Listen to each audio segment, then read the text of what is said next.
to hear the views of various stakeholders, members of the public, with regards to the two applications submitted by ESCOM with Nersa.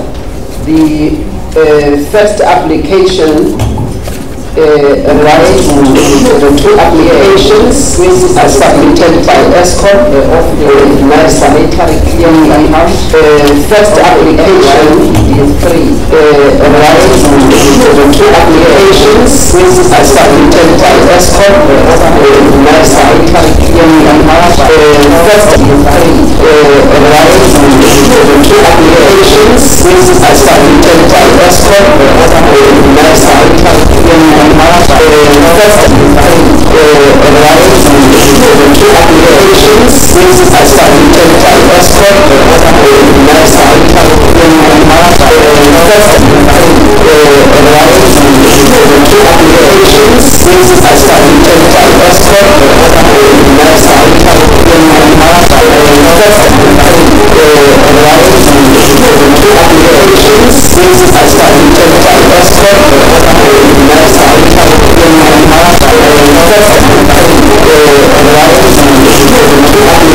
Members of the energy regulator, I'll introduce right hand side, immediate right.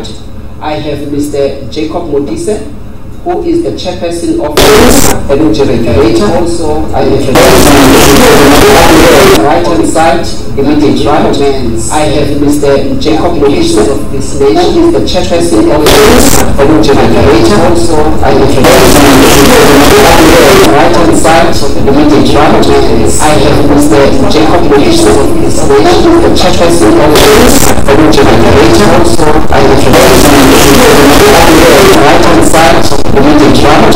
I have Mr. Jacob Modise of this nation, the chairperson of the energy regulator. Also, I introduce right hand side, immediate right. I have Mr. Jacob Modise of this nation, the chairperson of the energy regulator. Also, I introduce right hand side, immediate right. I have Mr.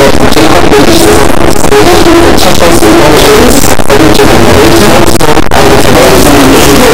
regulator.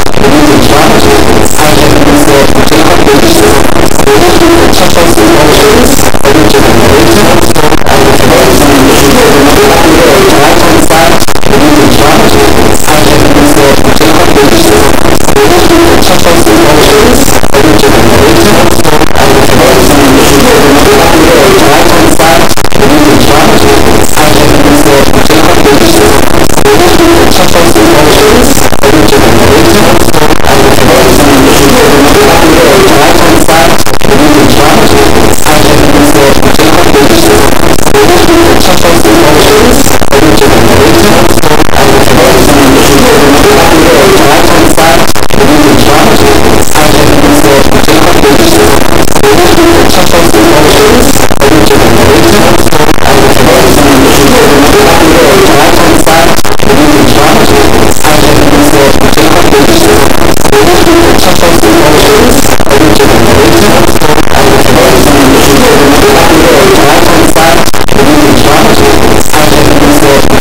nation, the chairperson of the energy regulator. Also, I introduce stakeholders and this audience here.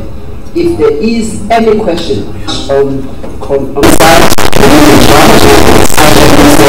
Jacob Modise of this nation, the chairperson of the energy regulator. Also, I introduce stakeholders and this audience here.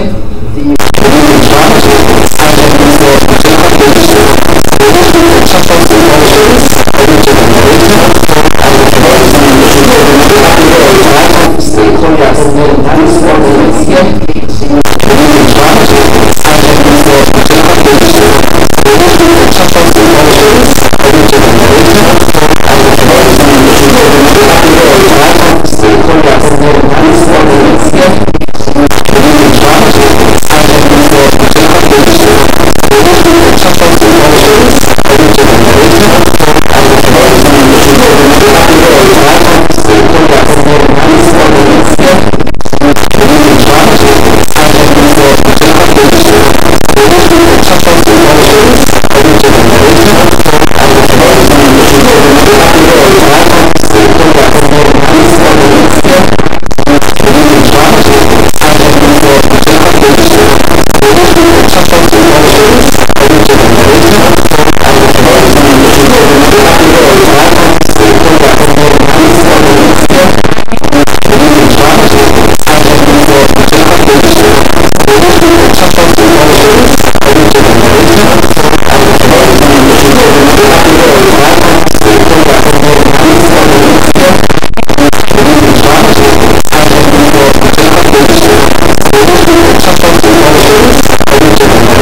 good reading you make and you apply your decision in terms of the methodology.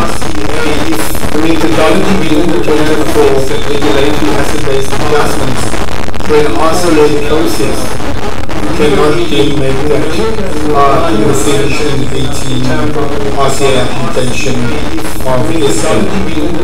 And then, as we said, Chairperson, this is the assumptions we have now. This is the proposal that ESCOM and the adjustments we've made. But I think importantly, we are not saying decommission. And if this system requires us during the next 3 years to revisit these assumptions and potential moves we've made, to bring some of them back, if we make those decisions, those adjustments will then flow to us during the next future RCA.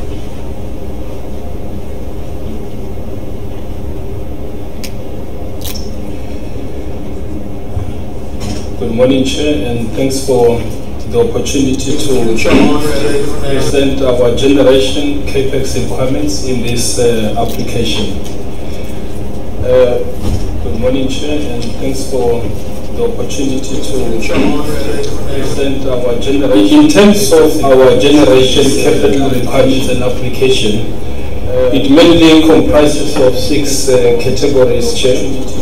One being the new build program, in terms of and the other one being the technical plans, which mainly relates to the modifications that we normally do on the generation fleet.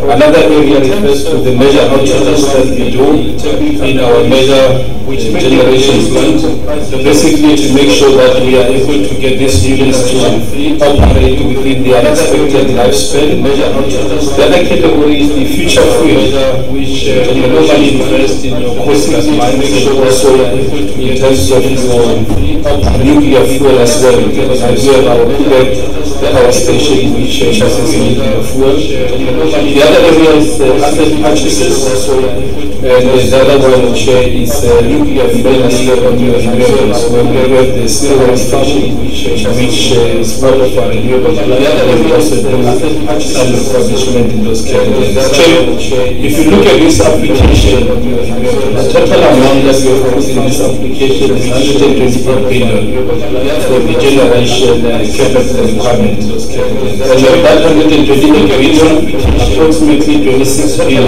is the amount of money that will be spent in terms of completing the procedure. And you will see that in this application, we also put a little bit of effort to explain where we are with regard to the procedure, because these 2 projects have been caught in couple of attention in the media and also in the public space. Explain just geographically to illustrate our major projects in this slide. I will mainly focus on the 4 categories. The first one being between which we are at a point where this project is almost completed. Check for the benefit of yourselves. It's important to know that at the power station, which is based in Kalani, we are currently sitting at 95% of the benefit. So, with regard to Midubi, it's not only a question of whether we are completed or not. It's just a matter of us making sure that by the end of this year, that project is completed, because we're sitting at 95%. The second station that we have spent some money on is on Kusile, which is based in the Mpumalanga province. This province in particular, if one looks at Kusile, the station that now reached some money on is on Kusile, which is based in the Mpumalanga province. This province from a particular perspective, if one looks at Kusile, the station that now reached some money on is on Kusile, which is based in the Mpumalanga province. This province from a particular perspective, if one looks at Kusile, the station that now reached some money on is on Kusile, which is based in the Mpumalanga province. This province from a particular perspective, if one looks at Kusile, the station that now reached some money on is on Kusile, which is based in the Mpumalanga province. This province from a particular perspective, if one looks at Kusile,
In terms of substation capacity, this is where we invest to make sure that in the municipalities, in the households, we are able to distribute power to those households. We've already installed more than 37,000 MVAs of installed capacity across the country since the beginning of the build program. So, Chair, this just illustrates how much work has been done since we started with the build program. However, there's still some work that needs to be done going forward. In terms of our build program, the planned megawatts that we are supposed to deliver for this country is 17,000 megawatts. And as I said, we've already done over 10,000, so we're left with just over 6,000 megawatts. So those are the units that will be delivered for Medupi and Kusile, which must still be done. And I'll show you the overall completion slide on both Medupi and Kusile. On transmission, the plan was 9,300 kilometers. We've already done 7,800 as indicated. We left with 1,500 kilometers of lines that needs to be done on the transmission space. And then on the substations, in terms of your MVAs, 5,400 MVAs that must still be done in terms of the plan. So, Chair, it shows lots of work has been done, but also we still have some work that still needs to be done within the build program in line with our plans. The question, I think, from a regulatory perspective is understanding that Medupi and Kusile are almost completed. Have we been prudent in the way that we have spent the cost on both Medupi and Kusile? And I think this is a very typical question that need to be answered. It needs to be answered in the context of how do you compare with other utilities that have also delivered similar type of projects. And within those benchmarks, I think it's also important that credibility comes out of how those benchmarks are done. And internationally, there are institutions which are doing these benchmarks, and they are also doing these benchmarks independently. And Chair will be sharing with you just now how we compare with other utilities using credible institutions that do these benchmarks. But it's also important that we understand the context in which Medupi and Kusile were started when we started with the build program. It was at a point where it was a surplus market and construction was happening all over the globe internationally. You had a boom in China, you had a couple of projects that were happening in the western part of the globe. And at that time, it was clear that within the market, there were no contractors or suppliers who were willing to take on an EPC contract with the likes of Medupi and Kusile. By sheer volume of the size, there was no contractor who would raise up his hand and say, I can build the whole of Medupi by myself, or I can build the whole of Kusile by myself, because of the risks associated with such a large-scale program. So at that time, from an ESCOM point of view, we then pursued a strategy which is called multi-package strategy, which means that instead of having one supplier building the whole of Kusile or building the whole of Medupi, we had major suppliers. One will provide the boilers, another one the turbines, and other contractors will then come into civils. What that assisted with us, Chair, firstly was that you could stimulate the local industry, you could also address issues of localization, and also the creation of jobs. I think it was a key critical factor to be considered. One site like Kusile would employ over 17,000 workers on site at one particular point in time. And if you add additional contractors that will come and leave the site, you could have even more than 30,000 workers coming to site if you look at it from that perspective. So the multi-package strategy approach also created other risks, because now we are managing different suppliers, we've got different interfaces. If one supplier is late, it affects other suppliers and all those type of things. And as a result of that, you also had issues around claims from other contractors. But it was a prudent strategy to approach in terms of building both Medupi and Kusile, because you had to balance different project objectives.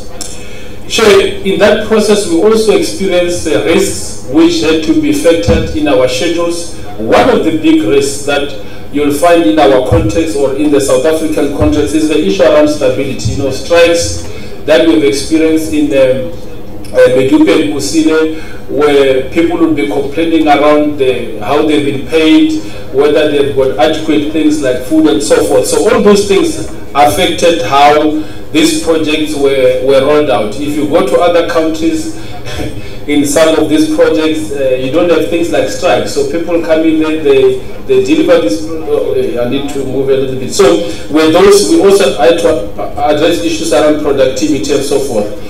I've already shared, just in the interest of time, touched on Medupi project, which I've indicated over 90% completion. I've also touched on Kusile, which is over 85% completion.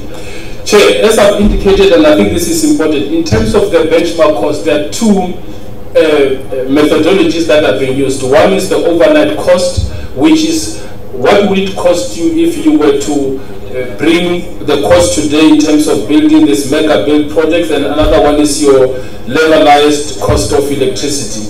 It's obviously from these institutions that are doing benchmarking, it's always difficult because you must compare apples with apples, and you need also to factor a whole range of issues across different countries. But if one looks at how we compare in the interest of time, the yellow one indicates ESCOM on Medupi, and then those are other utilities that have done benchmarks. You've got the EPRI, you've got the World Bank, Lazard, and you've got EIA. If one looks at this, for both Lazard and then also the EIA, Medupi is within benchmarks. If you look at those two institutions, then you've got the World Bank and you've got EPRI, where if one looks at the Medupi cost, is slightly above those. So the point, Chair, that we need to make is that while there are issues around the project and the cost escalations in terms of the initial budgets that have been put in, one can see that Medupi as a project is within the internationally recognized benchmarks in the way that it has been delivered.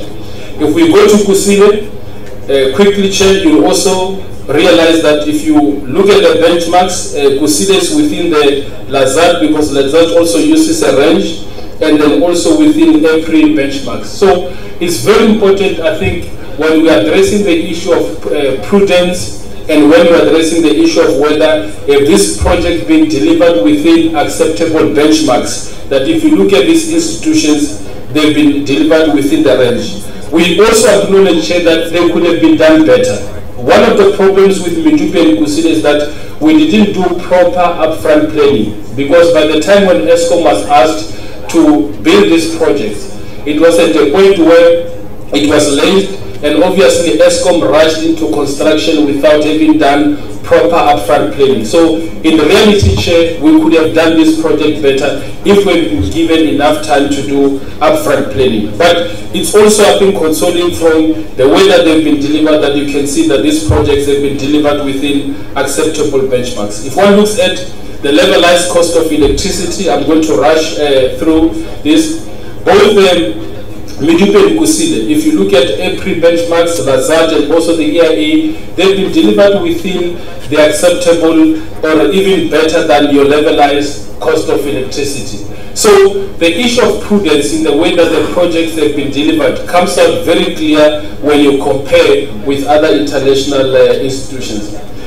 The other one, Chair, was on the issue of the schedule. If one looks at MYPD and you compare it with other similar type of utilities, your Tata, your Poland, and also some of the projects that have been delivered in Germany, in terms of schedule, you will see on average, if you include the front engineering, you also look at the construction phase, it takes about 9 years to about 10 years for the first unit to be put in commercial operation.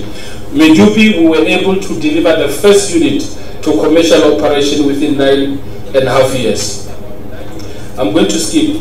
I think, Chair, in conclusion, we can say that as a country and as ESCOM, we have learned in this new build program. One of the things is upfront planning, which is very critical. We must also factor issues that we've seen in the projects with regard to project stability and so forth. But it's also important that we realize that within the build program, lots of work has been put in place in ensuring that we can provide security of supply in the way that we've delivered this mega build project. Thank you, Chair. I think my next colleague. Thank you very much.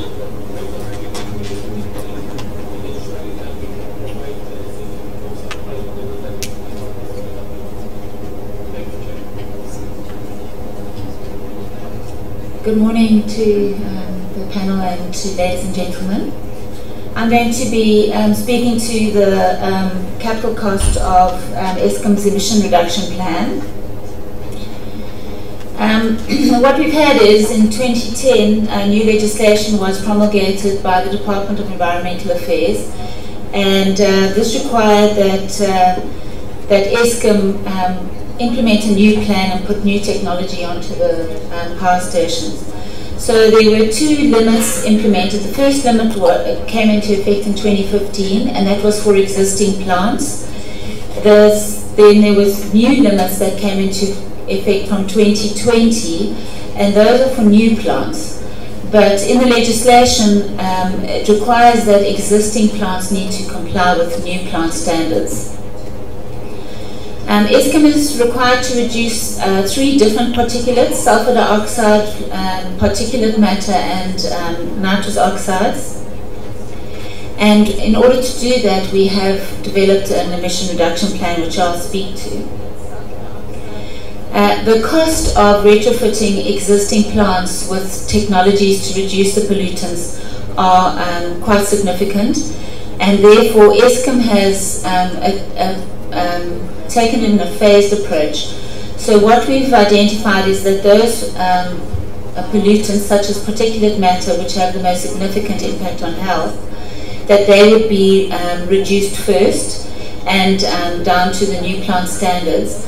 But some of the other pollutants, such as sulfur dioxide, which has lesser impact due to the level of sulfur dioxide at ground level, we will be proposing that there would not be flue gas desulfurization implemented at many power stations. We did submit an application for postponement in 2014, and we got a reasonable response from the Department of Environmental Affairs. But the legislation requires that every 5 years you have to submit a postponement application. So the next postponement application will be submitted in March this year, and the public meetings for that postponement application have already taken place late last year. Just to tell you a little bit about the emission reduction plan, what you see in this picture is, down the left-hand side is the list of all the power stations and what retrofits that they will be requiring, and then the years that those retrofits will be implemented. What we have also taken into consideration is those units that are already shut down, and those units that would be decommissioned before 2030. One of the key aspects of this plan is that we would comply fully with the particulate matter license limits by 2025. But we are asking that only Medupi would be retrofitted with flue gas desulfurization. You can see these little pink blocks, so you can't actually see them very nicely, but for Kendal and Matimba, the department is also wanting Eskom to implement flue gas desulfurization at Matimba and Kendal, and Eskom is proposing that that is not required based on ambient air quality and the specific health risks. To implement a flue gas desulfurization plant at a plant is anything between 20 and 30 billion rand per plant. In addition to the air quality legislation, we also have new water legislation and waste management legislation, which requires that we do some adaptations at our power stations or upgrade plant. Specifically of impact is that we are at a stage where we're extending some of our ashing facilities, and we're required to put additional liners to make sure that we don't pollute groundwater. Now there are different levels of liners that are required. The minimum standards require a very onerous liner, but based on the environmental assessments we see that there is a lesser liner that can be implemented. But currently the department are requiring us to put a more onerous liner in, and we'll have decisions on those liners within the next 6 to 12 months.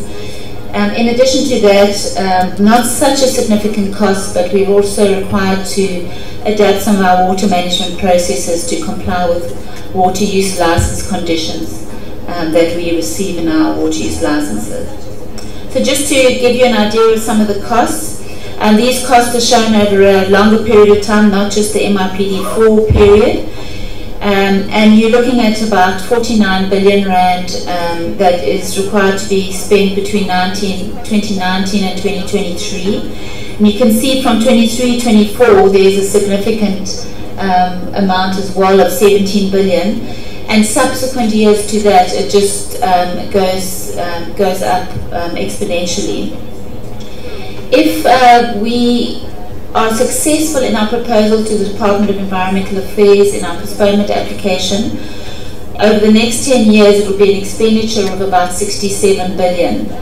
If we're not successful and they require us to retrofit all of the power stations, we'd be talking about an amount of 300 billion for just the emission retrofits on their own.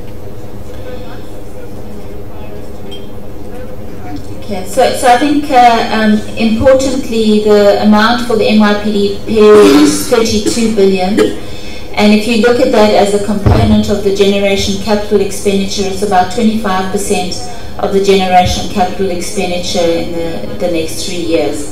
It's a significant component share of the capital expenditure required to retain Eskom's license to operate. Thank you.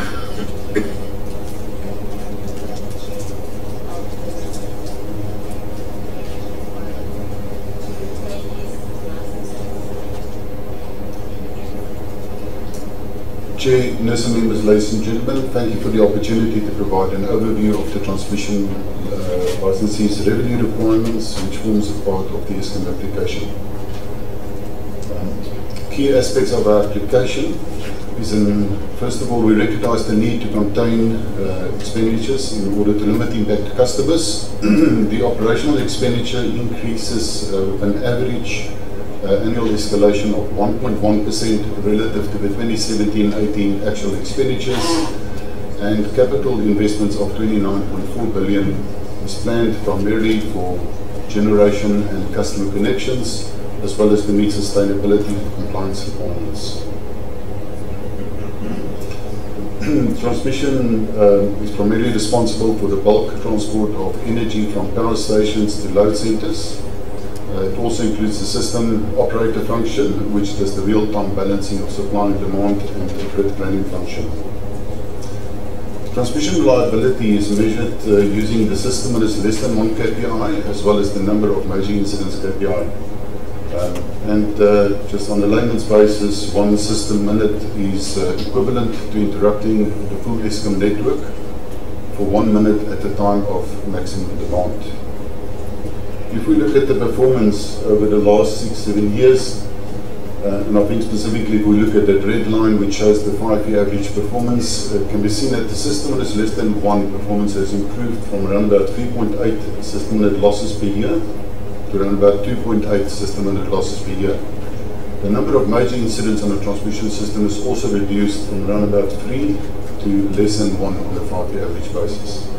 These improvements in reliability is primarily attributed to the system strengthening investments that we've made, as well as a reduction in the number of line faults, effective maintenance execution, and also human performance.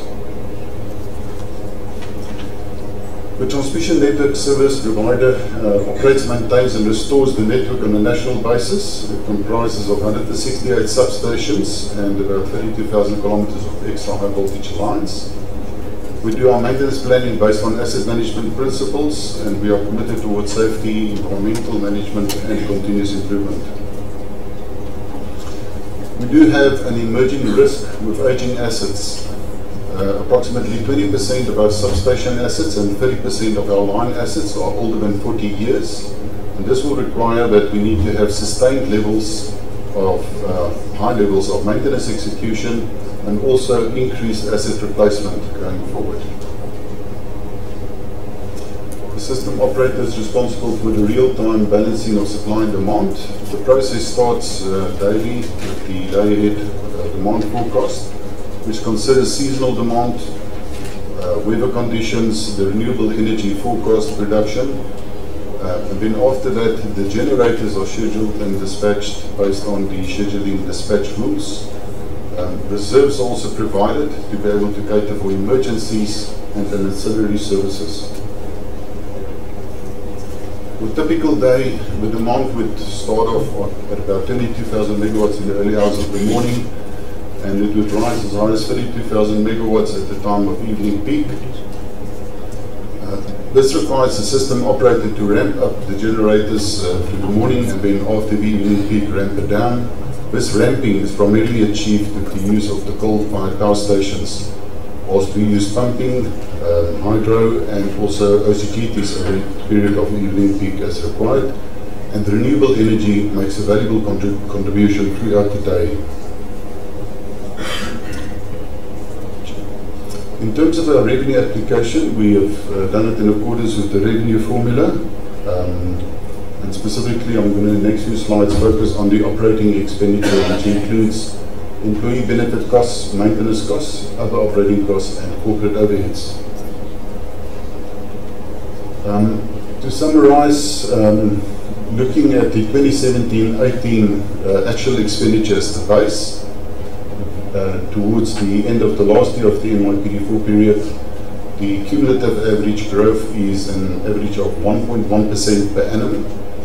And looking specifically then at the subcomponents, corporate overheads reduces by an average of 3.1% per annum.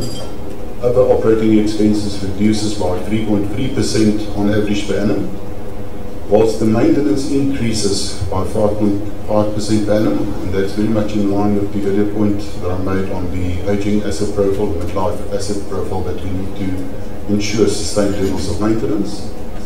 And then lastly, employee benefits increases with an average of 3.3% per annum over the period. We've also reviewed the World Bank report. One of the observations is that they have omitted a very large portion of the transmission and distribution line assets in the report. Those are direct extracts from the World Bank report as well as from our integrated report. The omission of this large quantum of line assets ultimately resulted in incorrect conclusions with regards to the staffing requirements. We've done our own calculations using the peer group information and the corrected line asset base, and concluded that the Eskom transmission and distribution's combined 6.24 employees per 100 kilometers compares favorably with the benchmark average of 7.22. Notwithstanding, recognizing the need for continued efficiency improvements, The transmission revenue application for employee benefits is based on a staff complement reduction of 17% relative to the 2017-18 year up to the end of the MYPD4 period. This results in an average increase then of 3.3% on average per annum over the period.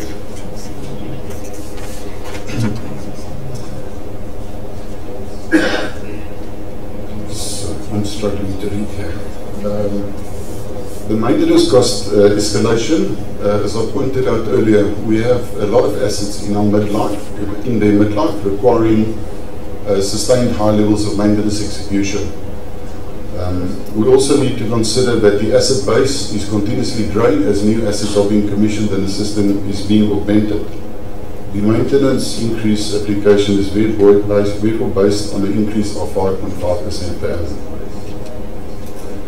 Other operating costs, which reduces with an average of 3.1% per annum, is mainly driven, or the reduction is mainly driven by savings which have been derived in insurance premiums. Insurance premiums forms almost about half of transmission's other operating expenditures. Moving on to the CAPEX part of the application, the CAPEX impacts the return on assets and depreciation aspects of the formula. The transmission capital application is aligned with the transmission development plan, which is published annually following consultation with Nersa and the public. A public consultation was held in October 2018. Planned investments are conforms to the grid code investment criteria, and we are also audited annually by Nersa in this regard. The TDP is a 10-year plan, and it just shows the wide range of investments that is incorporated in this plan over the next 10-year period. Specifically for the MYPD4 period, the bulk of the investments relates to liability investments associated with the N-1 obligations, and then also system strengthening towards preventing any further non-compliances from arising, and then also deep system strengthening to enable the connections of generation plant and customer connections. And then lastly, a provision is also included for 12% of the plan for replacement of aging assets.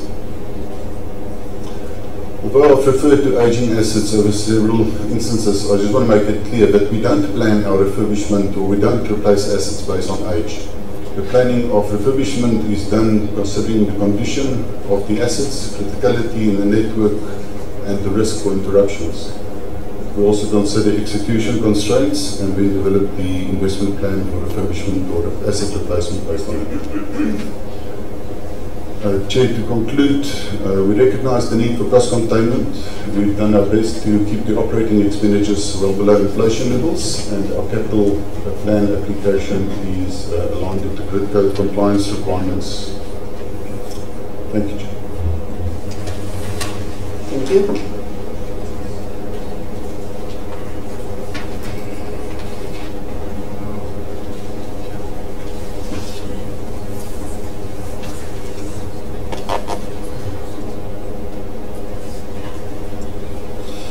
Thank you, Chair. Thank you to the panel, ladies and gentlemen. I will take us through the distribution license application. So just very quickly for everyone's information, when we talk about the distribution license, what we're actually talking about is at the end of the value chain. We've got generation transmission, and the portion that we really refer to is the low voltage network that literally takes you into the household. We also then supply key customers, lead distributors, and other normal STU customers. So it's just an idea of what the footprint looks like for the distribution network. What you see is we operate across the provincial boundaries, so there's 9 operating units. Within those operating units, we've broken down into zones, into what we call CNCs, or customer network centers. And then we have what we call customer hubs, where customers can access and actually make applications or make requests via ISCIM. We also have 7 contact centers across the country. If you look at the asset base, roughly just over 350,000 kilometers of lines, different voltage levels. We have 134,000 MVA installed. just about 17,000 employees in the distribution business, and just over 6 million customers that we service.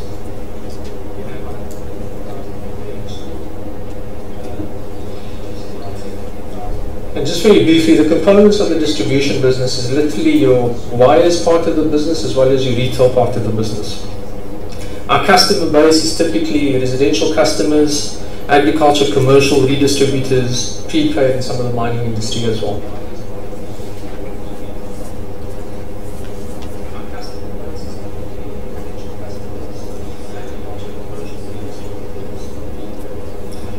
The application has been made in alignment with the revenue formula that's being applied for. If you look at the MYPD period, the distribution requirement is 29 billion in year 1, 32 billion in year 2, and 36 billion in year 3.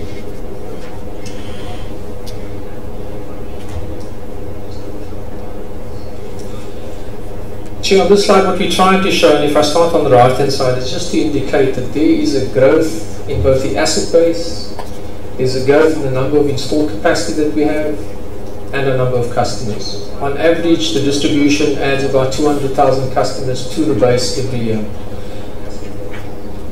Now, the way we measure our performance in distribution, there are two major indicators. The first one is called SAIDI, and the second one is called SAIFI. Now, SAIDI really refers to the duration of any interruption, and SAIFI refers to the frequency of an interruption. And if you look at the investment that we've made over the years, and we've seen improved performance both in SAIDI and SAIFI. We've met our targets set internally to the business on both SAIDI and SAIFI. We have had periods, and I think particularly 2016, 2017, where our performance is not where we would like it to be, but there are some very obvious reasons for that. If you look at SAIDI in particular, Chair, I think here your concern is if you have a fault, it's very much determined by the location of that fault, so how long it takes our teams to get to that fault. It depends on the type of fault as well. What we find in the last few years, and in particular when you talk about things like vandalism and theft, is that they are now not only stealing small items, but they're actually stealing spans of network. So you have one incident, but the duration to actually fix that problem is significant. It takes you much longer to for instance, repair and install 10 spans. What we also find is that the customer base is also shifting quite a bit. We've quite a bit of shift in terms of our urban area to the rural area.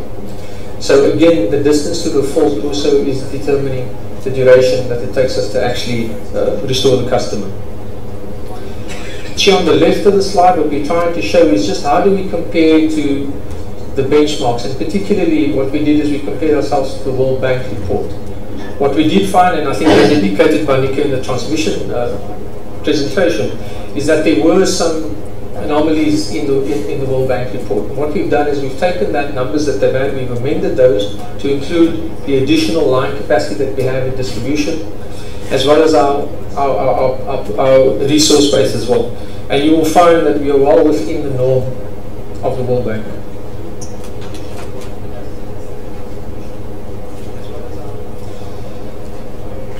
Here on this slide, what we really want to indicate is how do we perform in terms of the customer perception. And there's really three ways that the customer perception is being measured. We measure it in something called maxi care, pre-care, and key care. The key care really talks about some of the key customers and how they're being serviced across the business. The pre-care is the service that the customer gets prior to actually being energized. So that is really the application process or the quotation process that they undergo and how they service during that process. Then the maxi care really looks at the combination of all the customers while they're being supplied. What is the service that they get when they call the contact center? How do our agents respond to them? How quickly do we restore their faults?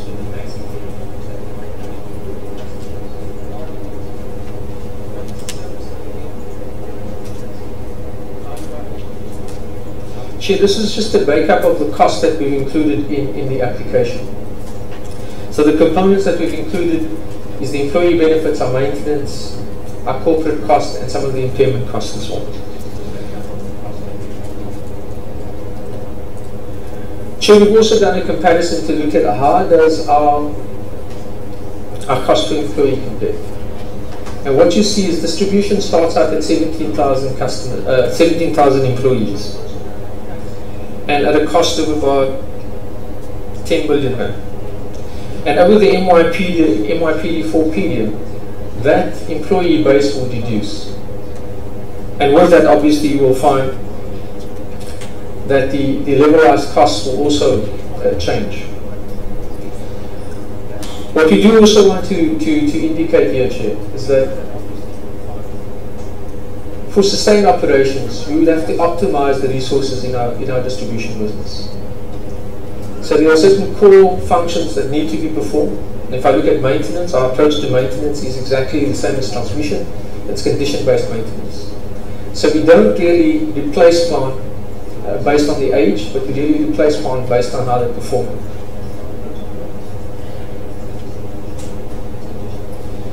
On the maintenance cost, the split is between planned and unplanned. Over the MYPD4 period, the intention is to go to a 60-40 split between planned and unplanned. So we'd like to see 40% of the maintenance as unplanned and 60% as planned maintenance. What we've tried to then do is to adjust our maintenance strategy to accommodate for this. In terms of the maintenance categories, it's just an indication of where the maintenance actually takes place in which environment. Substation work, LV work, HV work, MV work.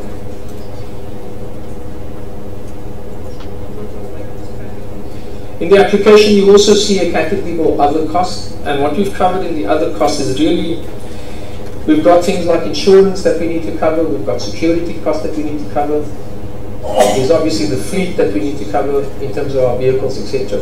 And then there is a telecommunications component that we also cover in our other cost component. On the capital expenditure, and you can see that we go over the MYPD period in terms of our requirement, but the category that we intend to spend the most on is really going to be in the strengthening environment. Now it's important for us to note this because for us to be able to accommodate new customer requests, we need to make sure that the network is able to actually cater for those additional customers that are coming on, and the expansion in industry, that we're able to actually accommodate them in terms of their requests. What we haven't done here is we've not included electrification in the application. So electrification is funded through the Department of Energy through a different mechanism.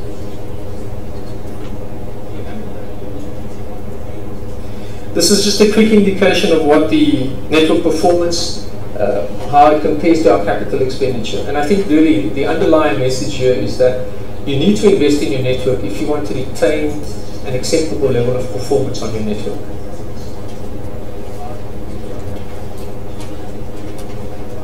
So in summary, I think we're conscious of the fact that we need to maintain and manage our operating costs in the distribution business. What we've tried to do is to cap any increase to inflation. We've also taken the view that we will only look at the resources that we require in our business. And most importantly, that you do require capital investment if you want to have an acceptable network performance across the country. Thank you, Chair. Thank you very much.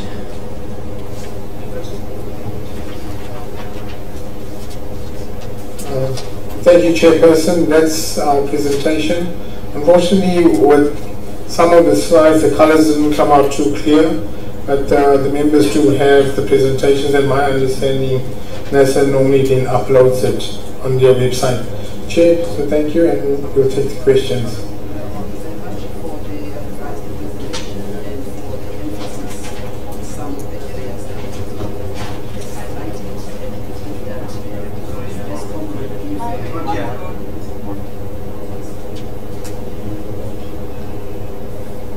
Thank you very much for the presentation, ESCOM, and for the emphasis on the areas that we requested that you come back and provide some more detail.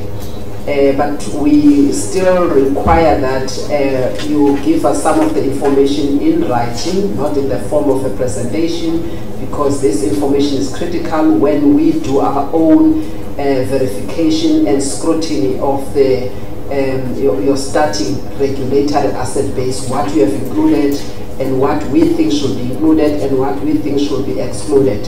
So it's quite important that you give us the details when we undertake that exercise.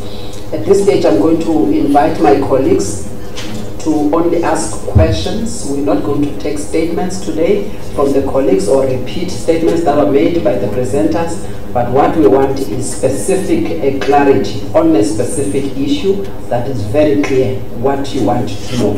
I'll start with Mr. Kize. Thank you, Chairperson, and thank you to all the presenters. On the RCA, I would like to understand as to why did you go ahead with the transmission and distribution capex when you said it was not in plan without prior consultation with the regulator? I'd just like to understand if this wasn't approved as part of your transmission development plan. If you can just clarify that during that period. And then getting to the MYPD 4, I appreciate the adjustment that has been provided in terms of the units that are getting to, to be on cold storage. But what I'm failing to understand is the adjustment in terms of the equivalent productive capacity. If that information can be further provided, just to clarify, to go to it in detail like you have done for the units that are being put on cold storage.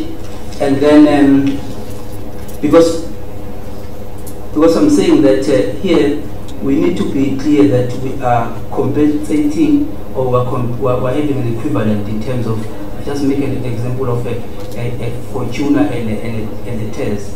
You won't have a situation where we're looking at the value of a TES when we're dealing with a Fortuna and vice versa. So I'd just like to get that clarity.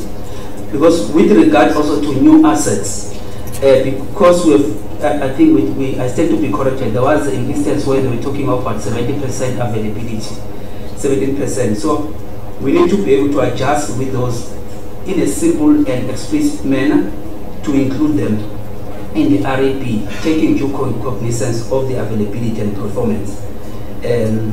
I trust that the team will be able to scrutinize in terms of the capex prudency, because you have provided us benchmarks which deal with the issue that was raised previously about 10%. I mean, your assets being 10 times more costlier. So, and then you when it comes to them, to these assets, if you can please help to clarify the issue of high operating costs that are attached to these units in terms of maintenance, because then it means that if an asset is valued at a particular level, but then you do a lot of maintenance there, it means that actually the customer is double charged, because if the asset was actually at that high level, it will not be required to be maintained frequently. So if you can clarify that. The other issue is that on those that are shut down or put on reserve storage, I would just like to get clarity with slide 36, between slide 9 and slide 36, because you are saying that they are not actually being decommissioned, but when I looked at that slide, it seems like those units that are being shut down, they are actually started the process of decommissioning. If we can just clarify that to me, because then it says there is no chance of them coming back to function. And then on the staff redeployment from these units, if you can just please provide clarity so the line of communication is clear. Why is ESCOM saying that they need skilled staff while having staff redeployment and generally being overstaffed? And I noted the presentation from transmission and distribution. I think it will help when we're talking about staff to then also zoom into the overall ESCOM, because it means that in some of the division, that is where then there is overstaffing. If that can be clarified. And then I think on slide 13 also, where you talk of the REP, that was the REP adjustment. That's why I said it was fine, but I would appreciate that you do the effective capacity and availability in that regard. There's still to be built. It would be appreciated if we can do more of the ex-ante, the upfront prudence assessment. I think that would be part of also the interaction with the team, so that we can provide details on the benchmarks to ensure that we compare April with April.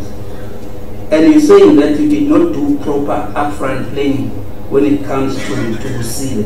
But I didn't see the adjustment for that, because then it means there was some kind of inefficiency that accompanied that. If you can please clarify that. And then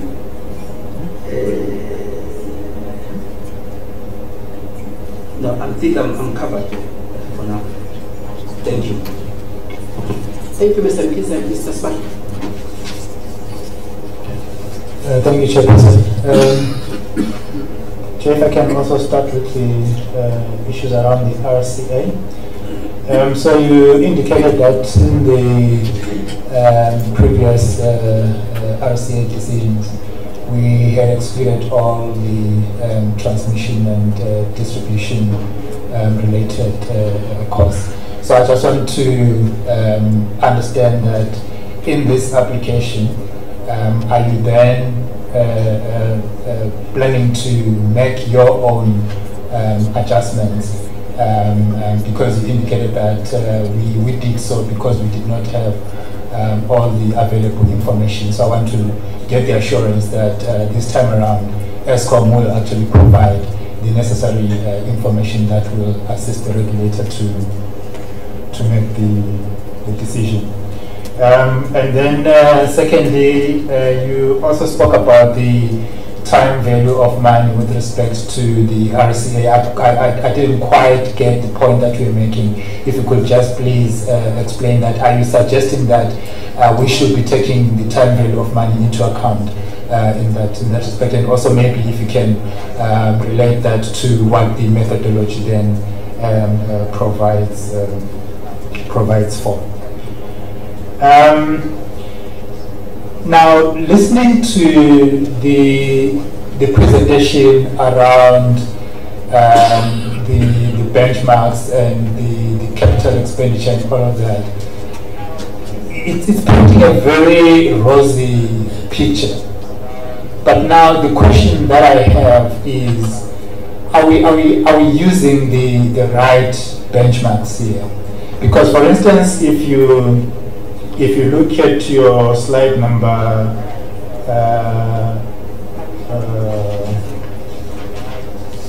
just give me a second. So there's a slide that you show the two new stations, Kusile and Medupi, and comparing them with the Indian and the Poland projects. But that benchmark only considers the time period from conception to the first unit commercial operation. It doesn't talk about what happens after that. And secondly, actually, if you look at the time that it has taken, for instance, Medupi, it's almost double what it took the Poland and the Indian projects. But you seem to be painting a picture that says we are actually operating within international benchmarks. And then secondly, are you in a position to probably provide us with, say, a couple more examples that could try and substantiate your point there? But critically, are we measuring the correct thing here? Because yes, you can measure the conception to the first unit commercial operation, but what happens after that, the time period that it has taken to complete the entire project? If we can also try to compare that.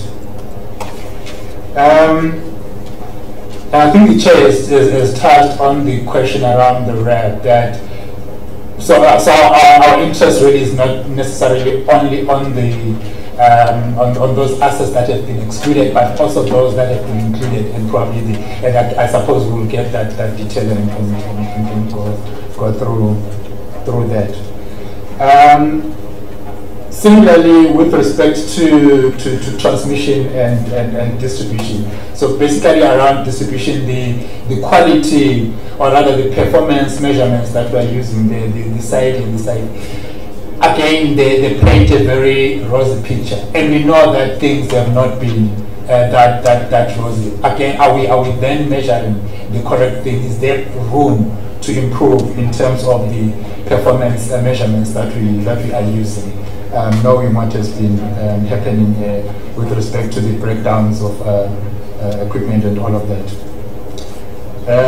Your maintenance costs are actually at the far end of the inflation target range, and given the fact that most of your capital expenditure actually is geared towards replacing existing assets and also strengthening existing assets, should we be still maintaining these costs at such a high level towards the high end of the inflation target? Shouldn't that be coming down? Thank you, Chair. Thank you, Mr. Smanda. Mr. Foley? Thanks, Chair. Okay, so slide number 2 of not the RCA, the second presentation. Can you just explain to us this ROA where it's negative, minus 1.3, minus 0.2? Because you say you're phasing in the return, but in 18-19 it was 4%, so I would have thought you'd be phasing it slightly higher as you go, and you say you should be getting a 9-point-odd% return. But it looks like you've done that to what's the word? Manipulate the numbers so that you can get to the 15% increase.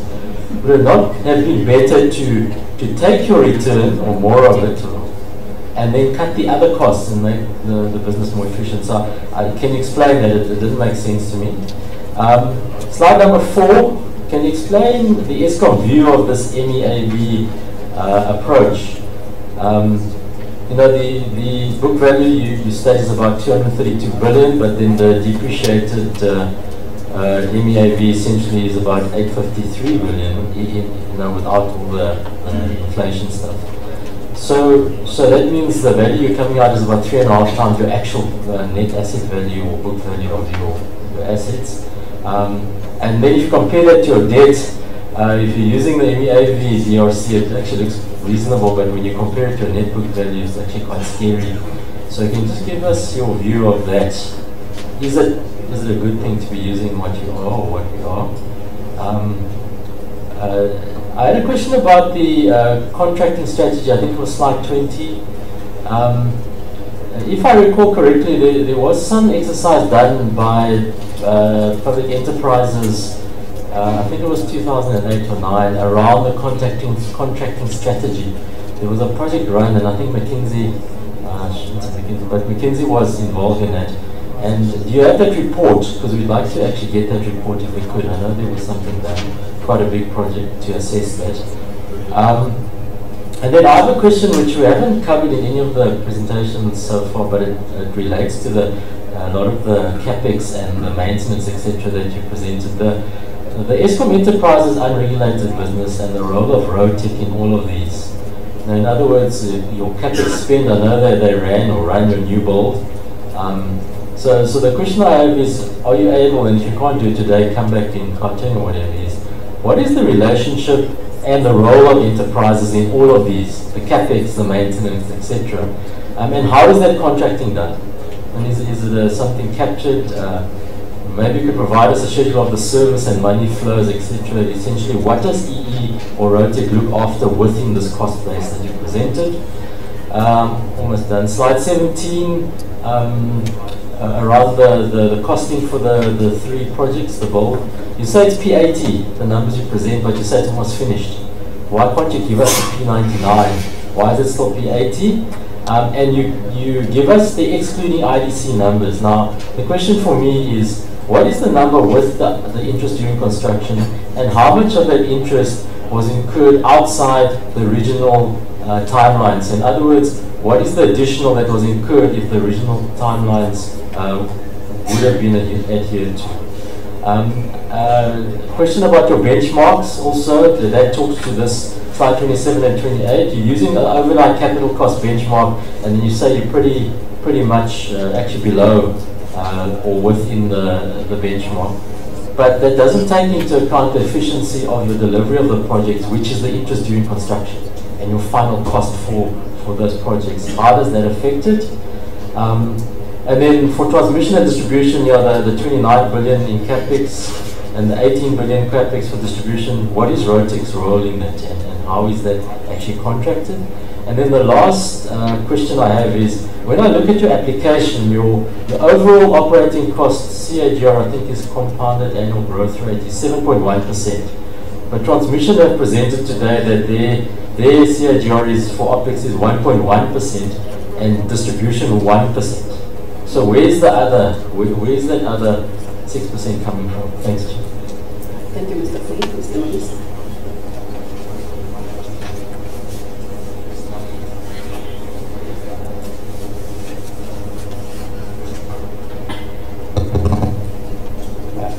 Thank you, Madam Chair.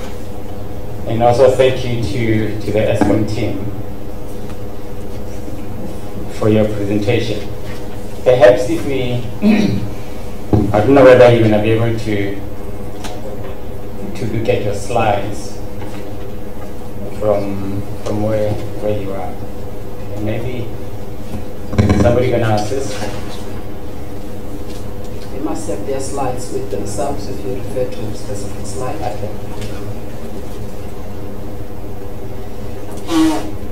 So maybe we'll start perhaps with the regulatory clearing account and the explanation that you've given, and in particular what you say is your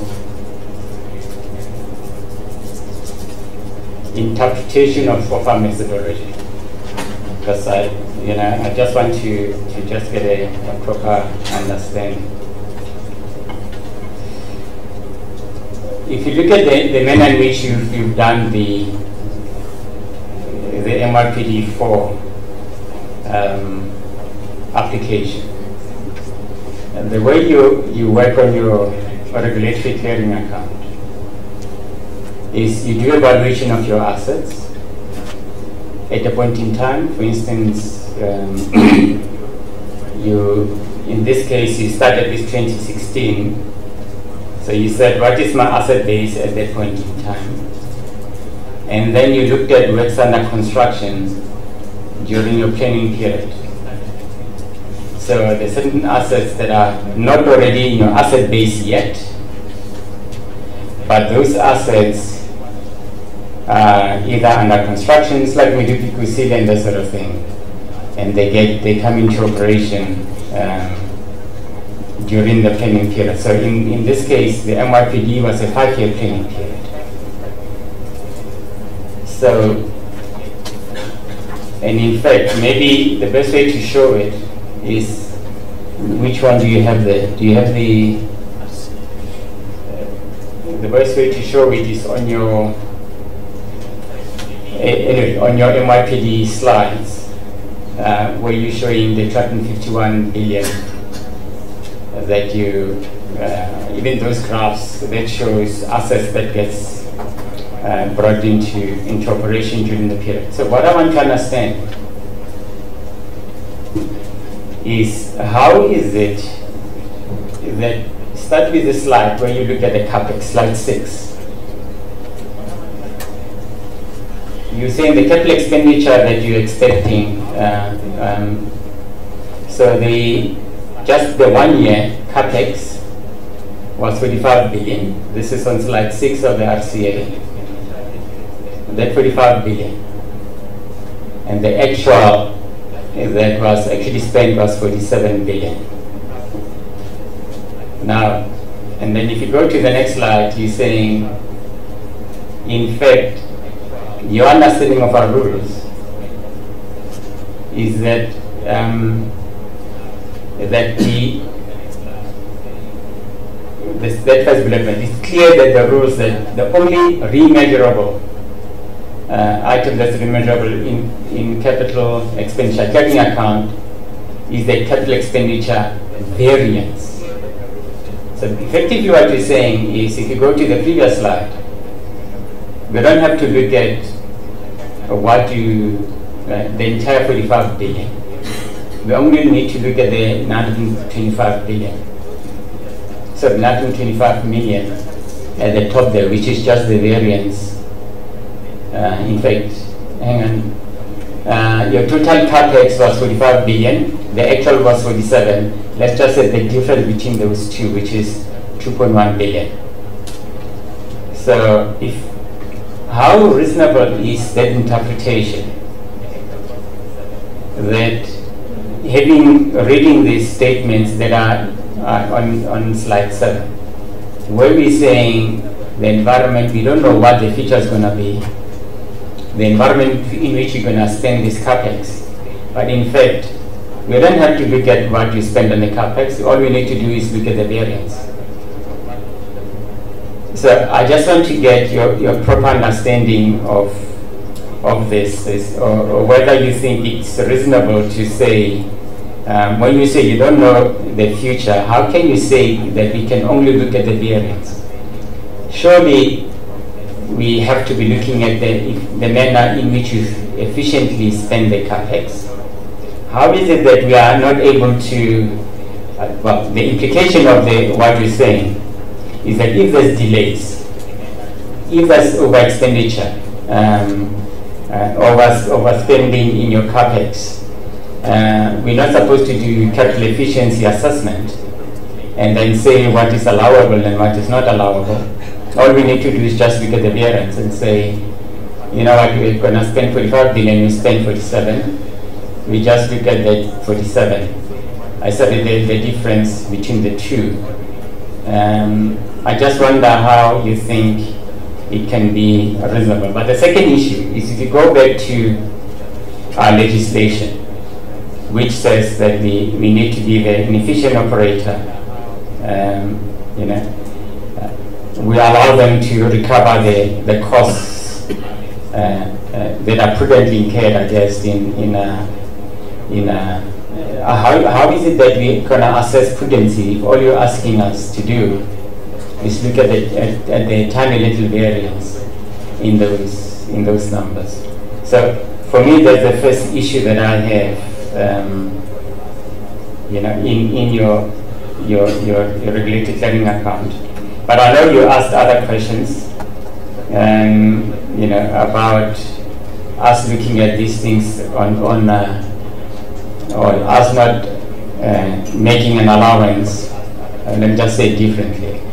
You've made a statement that when we did those previous RCAs, we disallowed transmission costs and transmission capex and things of that nature. And we said we're going to look at it now when we look at this application.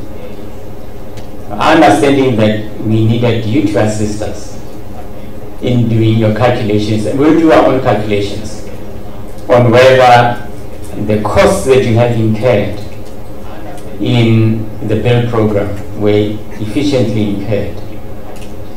Later on, I know you talk about design flaws and that sort of thing, and we'll talk about it when we look at your slides on MYPD 4.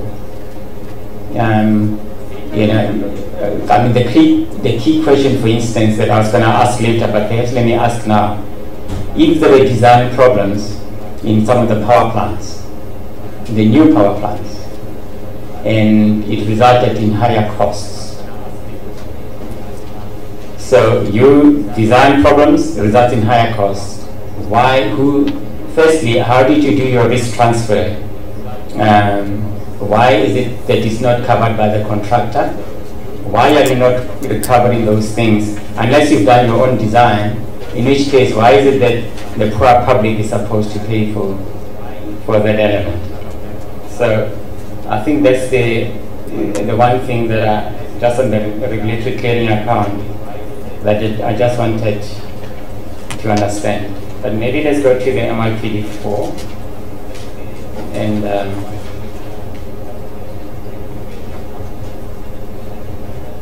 perhaps start.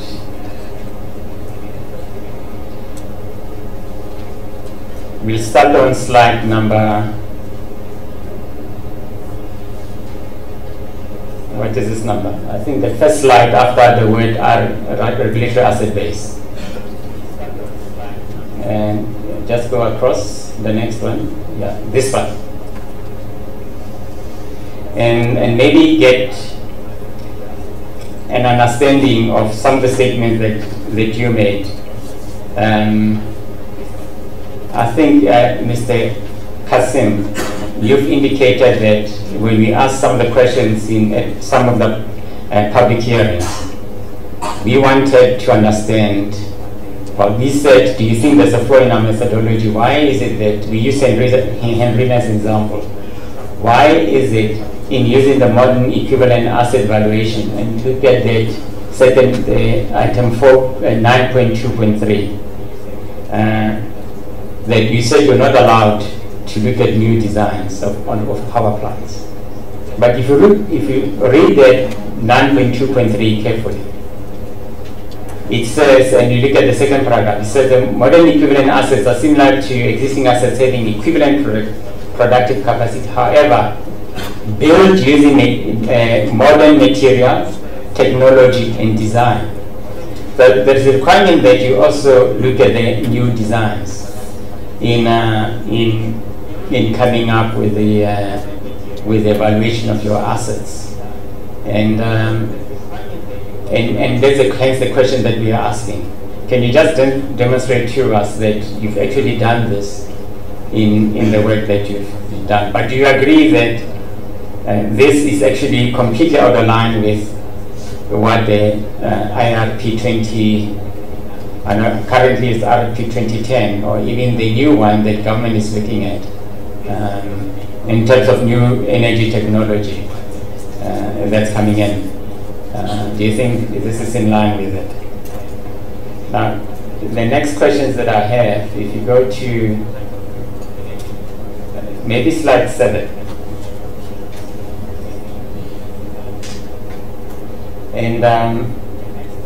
And you'll see that the valuation that they're done by your advisors is the one in blue. So slide 7 is the one with the graph. Yeah. The valuation done by advisors is the one done in blue. The big portion, and you'll see that's coming down. The big portion is your asset purchases and completed assets post 2016. Well, plus the works under construction and the other elements. Now, there's a few questions that I just want to raise relating to this. Based on your understanding of our methodology, all those items that are not in blue, are we as a regulator entitled to do an efficiency assessment, a prudency assessment? Are we allowed to go and say those assets that you including in the regulatory asset base, are they prudently incurred? Have the expenditure in acquiring them, in bringing into regulatory asset base being done in a manner that one would expect of an efficient operator? And again, the question that we asked you was, perhaps you need to do your own calculations and tell us which element of this we should not be allowing. But the second question that I just want you to just have a look at, just in relation to that slide, is that you'll notice that during the even the previous public hearings, when we're looking at the RCAs, there was questions that they asked about ESCOM continuing with capital expenditure and finishing off assets that were under construction, we do PPC there and all those sort of assets. And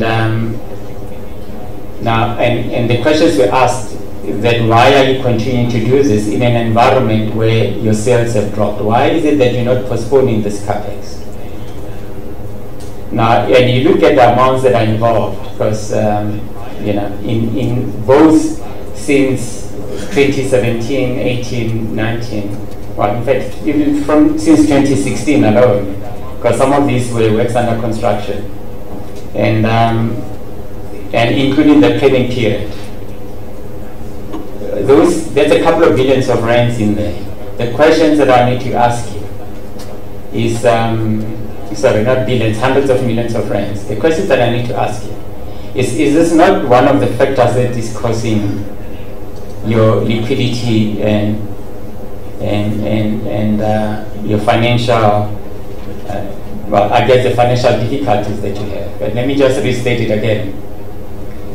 You have persisted to go spend money, capital expenditure, on completing certain of the power plants in an environment your sales have dropped, in an environment where your revenue had dropped significantly. And then you wonder, and then you said you've gone and funded it through borrowings and that. And suddenly your borrowings are sitting at 19 billion. And the question that I need to ask though is this not part of the, is it not actually a function of an ESCOM decision-making process? You made a decision to continue with capital expenditure in an environment where your sales have dropped. You've had to go borrow money, and suddenly you're saying now you cannot afford to repay those debts. And why is it not regarded as a management decision? And why is it that the South African public now suddenly has to pay higher tariffs based on something that could have been an option?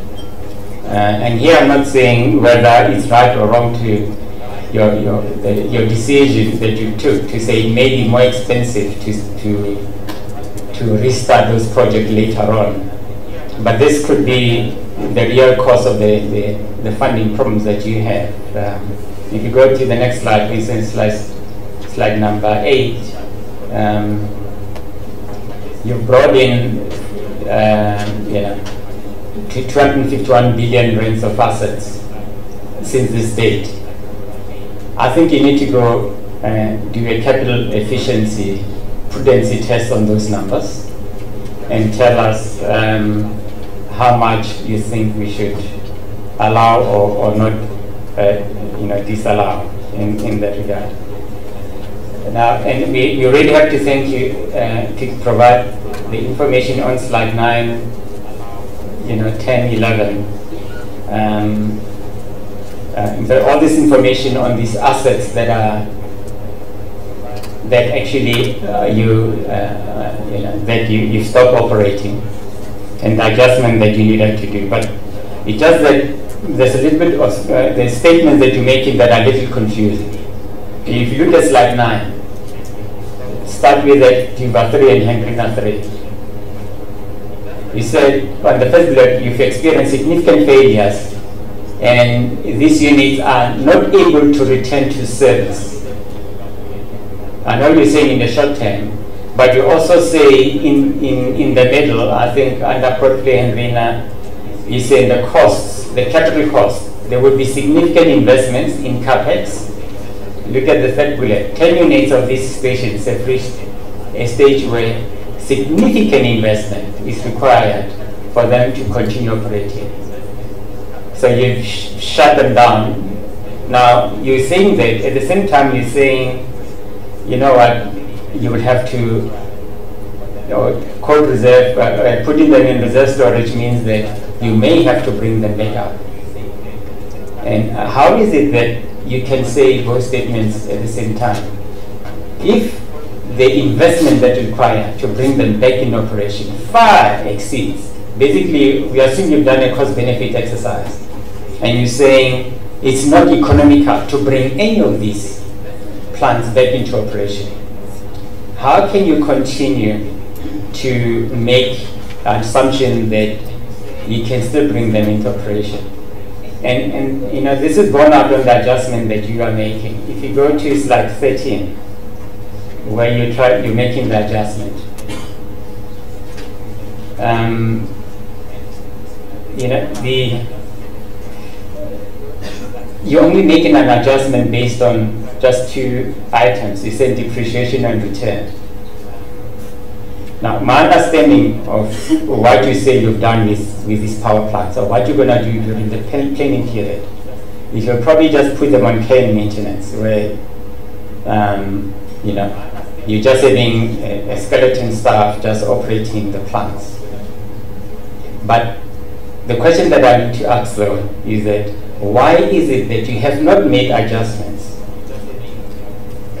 given, because this is new information that you did not have during the planning period? Why is it that you have not made adjustments to your production plan as a start? Okay? Your production plan did not assume that these power plants are going to be shut down. These power plants, or all these units, all those from that slide up to slide 12, they're not going to be available and they're not going to be operated. Surely it affects the entire production plan. And in fact, in your presentation, you do admit that they're no longer available as in your capacity. So I expected to see a huge rework of your production plan. I expected a huge recalculation of all the elements that are obviously accompanied with a production plan, right from primary energy and everything else. Maintenance costs, I expected a recalculation of your capex. In fact, I expected a complete rework of your entire application, not a tiny little 4 all these numbers you're showing on page 13. And one of the things that always concerns us as a regulator, but I sometimes we sit down and I'm not sure, you said we should make statements, and it's actually not a statement, it's a question, is that we had your generation, some of your generation team come to us and say, I think it was in one of the units, PE or something, or they said that in one of the previous presentations, that the energy availability factor that you assumed in your plan of 78% was just too high. You're already operating in the lower 60s, and they felt that your energy availability should be in the, and I'm talking these numbers from memory, in the early 70s, 71% or something like that. Now, at ESCOM, you seem to be always over-promising and underperforming. And you wonder why, I think, us as a regulator in the country, why we always criticize you for not doing so. And this plan has not done those adjustments. So why is it that you have not done the adjustments in the entire production plan to take the energy availability factors, to take into account these new facts that have happened, and not to tell us that the only thing that changes is just return on assets and depreciation? So for us, we'd like you to go rework your entire application on the basis of even just the information you've provided to us from slide numbers 9 to slide number 12. And starting with the production plan, maintenance, capex, including staffing and things of that nature. So that's just my question relating to this. My next question, one thing that I didn't understand on slide 14, it's the same thing, that last bullet point, perhaps we can engage outside, because you saying that these units... We will not allow you, Mr. Modise, to engage with ESCOM outside. Even outside, up until I take a decision. My apologies, in writing. Because I'm just conscious of time. Again, the last bullet point. These units have reached shutdown date and are not factored in my RCA. I think this you're going to have to explain to us in writing, that last bullet point, because it just doesn't make sense. Mr. Modise, I think let's stop here and then allow ESCOM to respond. We will not postpone some of the questions. We will be specific what information will then be provided in addition, because and this is one thing that we want ESCOM against, to state that to save us time, and so that we don't have to repeat these questions all the time, because it could save us time, because we keep going back to the same issues. And fortunately, we have taken time in Cape Town, again in PE, it was very thorough, again in Durban. I also took the time to summarize the key issues, and I emphasize that what sometimes is missing is the sufficiency of the detail. And that detail, it has to be detail that is clear, and I even guided in terms of the angle we will take as a regulator to scrutinize and do our independent verification. And also that stakeholders will give us our own information. So we expect ESCOM then on each of these things. If, for instance, you now come back and talk about plants that are going to be put on storage, we know for the fact that those plants are uneconomic. Uneconomic because you will need major maintenance, do some refurbishment, spend significant amount of investment. It's like investing again on those plants. However, you will not be certain as to how much energy utilization factor that you are looking at if you were to spend that money on that specific plant. Now, number two, also when you add certain things to say, oh well, it's like you're not sure, or it's a way of getting money. We know that in the next 3 period, if we exclude them in the RAB, let's just be honest with ourselves, because we say they will be excluded, for instance, Duva and Andrina and those other 10 units that are going to be put on storage, because you know how long it will take ESCOM to fix them. Put money in there when your debt is increasing already. So let us just be clear so that we don't keep coming back and forth. And in any event, here, we cannot include them. So if you say you're going to come back door via the RCA, if you decide to bring them, that will not be allowed. Remember, because you're looking at the forecast now, we will have to know at what cost right now that we can allow. Meaning that it will require of you to provide that detail so that we scrutinize that detail. If we feel that no, it doesn't make sense, therefore, we will not allow you those that are going to be put on storage to be considered at all. We'll probably upfront exclude them. So you cannot say the RCA will not allow you. It's not part of the application. If it's part of the application, you would have put your assumptions. And then we scrutinize those assumptions and see what we can allow, what we cannot allow before we take a decision. If we decide that no, it doesn't make economic sense or business sense, those that are on storage, we will completely maybe take them out based on the facts. But now you're not giving us the facts right at the beginning.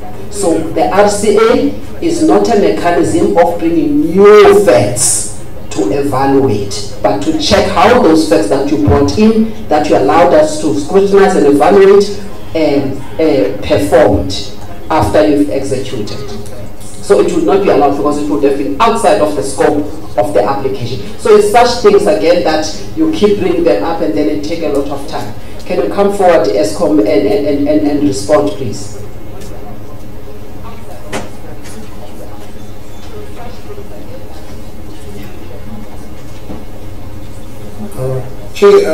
Thanks for the questions. Let me maybe start with one of the last questions because that's an easier one. today's presentation, as I said in the introduction, we were focusing on the RAB. We definitely going to bring back the whole production impact and the costing, and we said we'll do that in Gauteng, basically the revision as Mr. Modise alluded to. So it's not that we're not doing it, we will bring it at Gauteng, but we were only demonstrating the RAB implications, but we also take note of the additional questions. But we are bringing back this revision with the whole production plan, which is significantly impacted. And then, in terms of the RAB information and many of the members here, yes, the presentation will be complemented in writing with the details around our adjustments and what went into the RAB, and we will give that in writing. But maybe just hold on, yes, so that we don't have to repeat it. Yes. Firstly, on the slide that is shown here, number 14, just to be quick so that we don't waste time. The second bullet point there, it's not going to be entertained because it's not part of the application as we speak.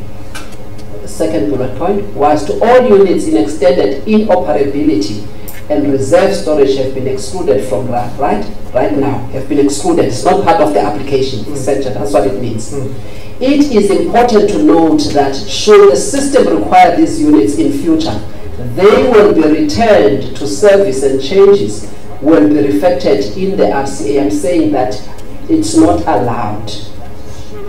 It is not allowed. It's outside of what you anticipated the plan. What you anticipate are your assets that are going to help you in providing the service. So if you want to bring them back, you need to then also do estimate of those costs of bringing them back. The regulator approved them before, so that we take it. That's what I'm saying. That the RAB is about variances on what was allowed and how much you use out of that. Yes. The project is. So that one is not allowed. Yes. Maybe let me deal with all the RCA related questions.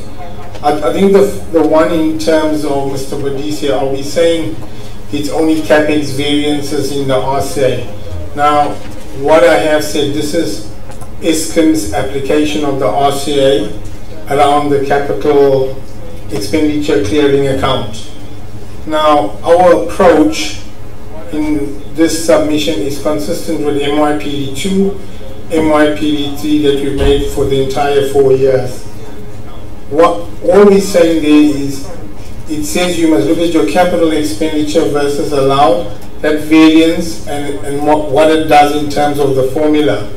Chairperson, the part that I'm saying around the RAB, which is not subject to an RCA adjustment, is that your starting point of the existing assets valuation under MYPD3, our understanding of that methodology doesn't adjust for that. Obviously, when you look at the spend of the 47 billion, yes, Chair, you look at the prudency of it and you can adjust for it. But that's the CapEx spend. A point I'm making, the fixed asset valuation in MYPD3 RCA mechanism, we're saying we don't see a rule that allows for that fixed asset valuation to be revisited under the RCA. You can, yes, analyze the entire spend of actual CapEx for RCA purposes. I think that's the clarity I want you to highlight around that. The time value of money, all we're making the point there is that the methodology doesn't allow for time value of money, and I'm not proposing that it must be adjusted in this application. Obviously, when the methodology comes up for review, those are the comments we'll look to include, but we're just highlighting that point on the RCA. And then I think those for me were the big questions around the RCA questions. Maybe in terms of the RAB and the shutdown and etc. and what it means, I'll let Brad from Generation take the own chairperson and answer that.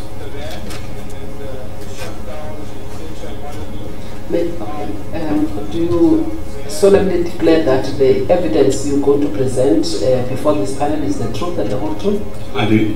Please state your name and your designation at SCOM. My name is Brad Ross Jones. I'm a middle manager in Generation Sustainability. Okay, you may continue. Thank you. I think there's possibly a misunderstanding as to how the production plan is used, because the production plan used in the initial application, showed that these 3 stations at the 78% would not be required to operate from various periods during the MYPD period.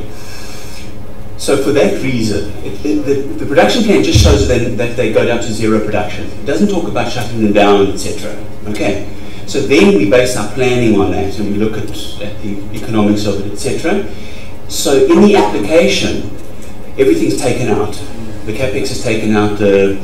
All the OPEX is down to a minimum, etc. So that's all adjusted in the application. And so it's not that we didn't do it in the application. We did take all that into account, and it will be adjusted in the revised one that will be shared in when we come to Midrand. I think those are the main point that I wanted to make on that. Addresses the questions. Thank you.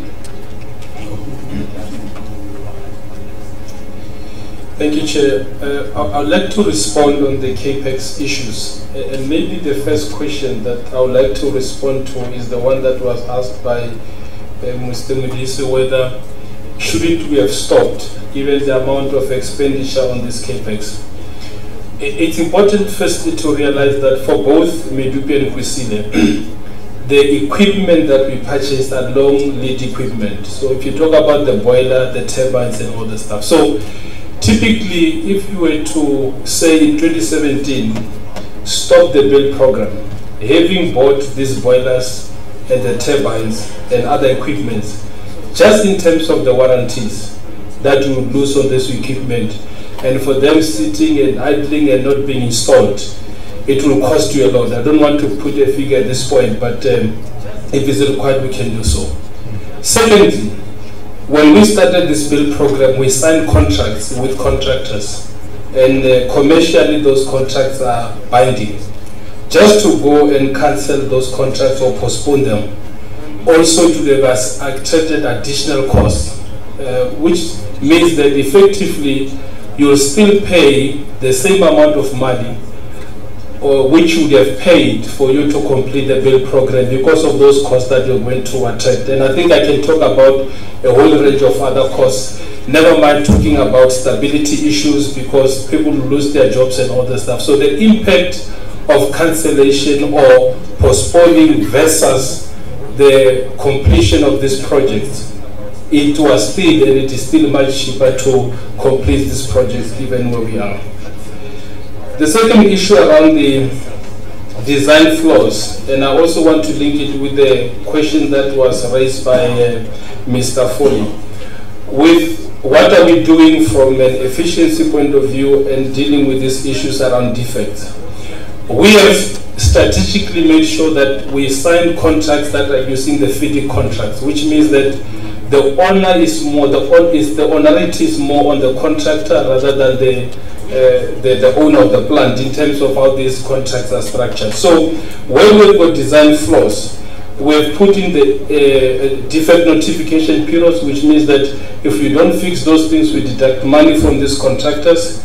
We've pulled the bonds. Where there are delays, we've effected delay damages. We've also returned monies on this contract. So effectively, if you don't fix those things that need to be fixed even now, that money which has been retained by the company will still be retained. The other one that we have done was also to, as much as contractors are putting claims against ESCOM, we have also prosecuted employer claims, which we believe that as an employer we're entitled to get monies from this contractor. So this was a risk mitigation mechanism that we've put in the way that we have dealt with contracting, so that the burden is not passed to the customers, but the burden is passed to those people who are defaulting. It is true that from an integration point of view, ESCOM is also managing certain integration, and obviously in those areas will not be able to levy those costs against the contractors.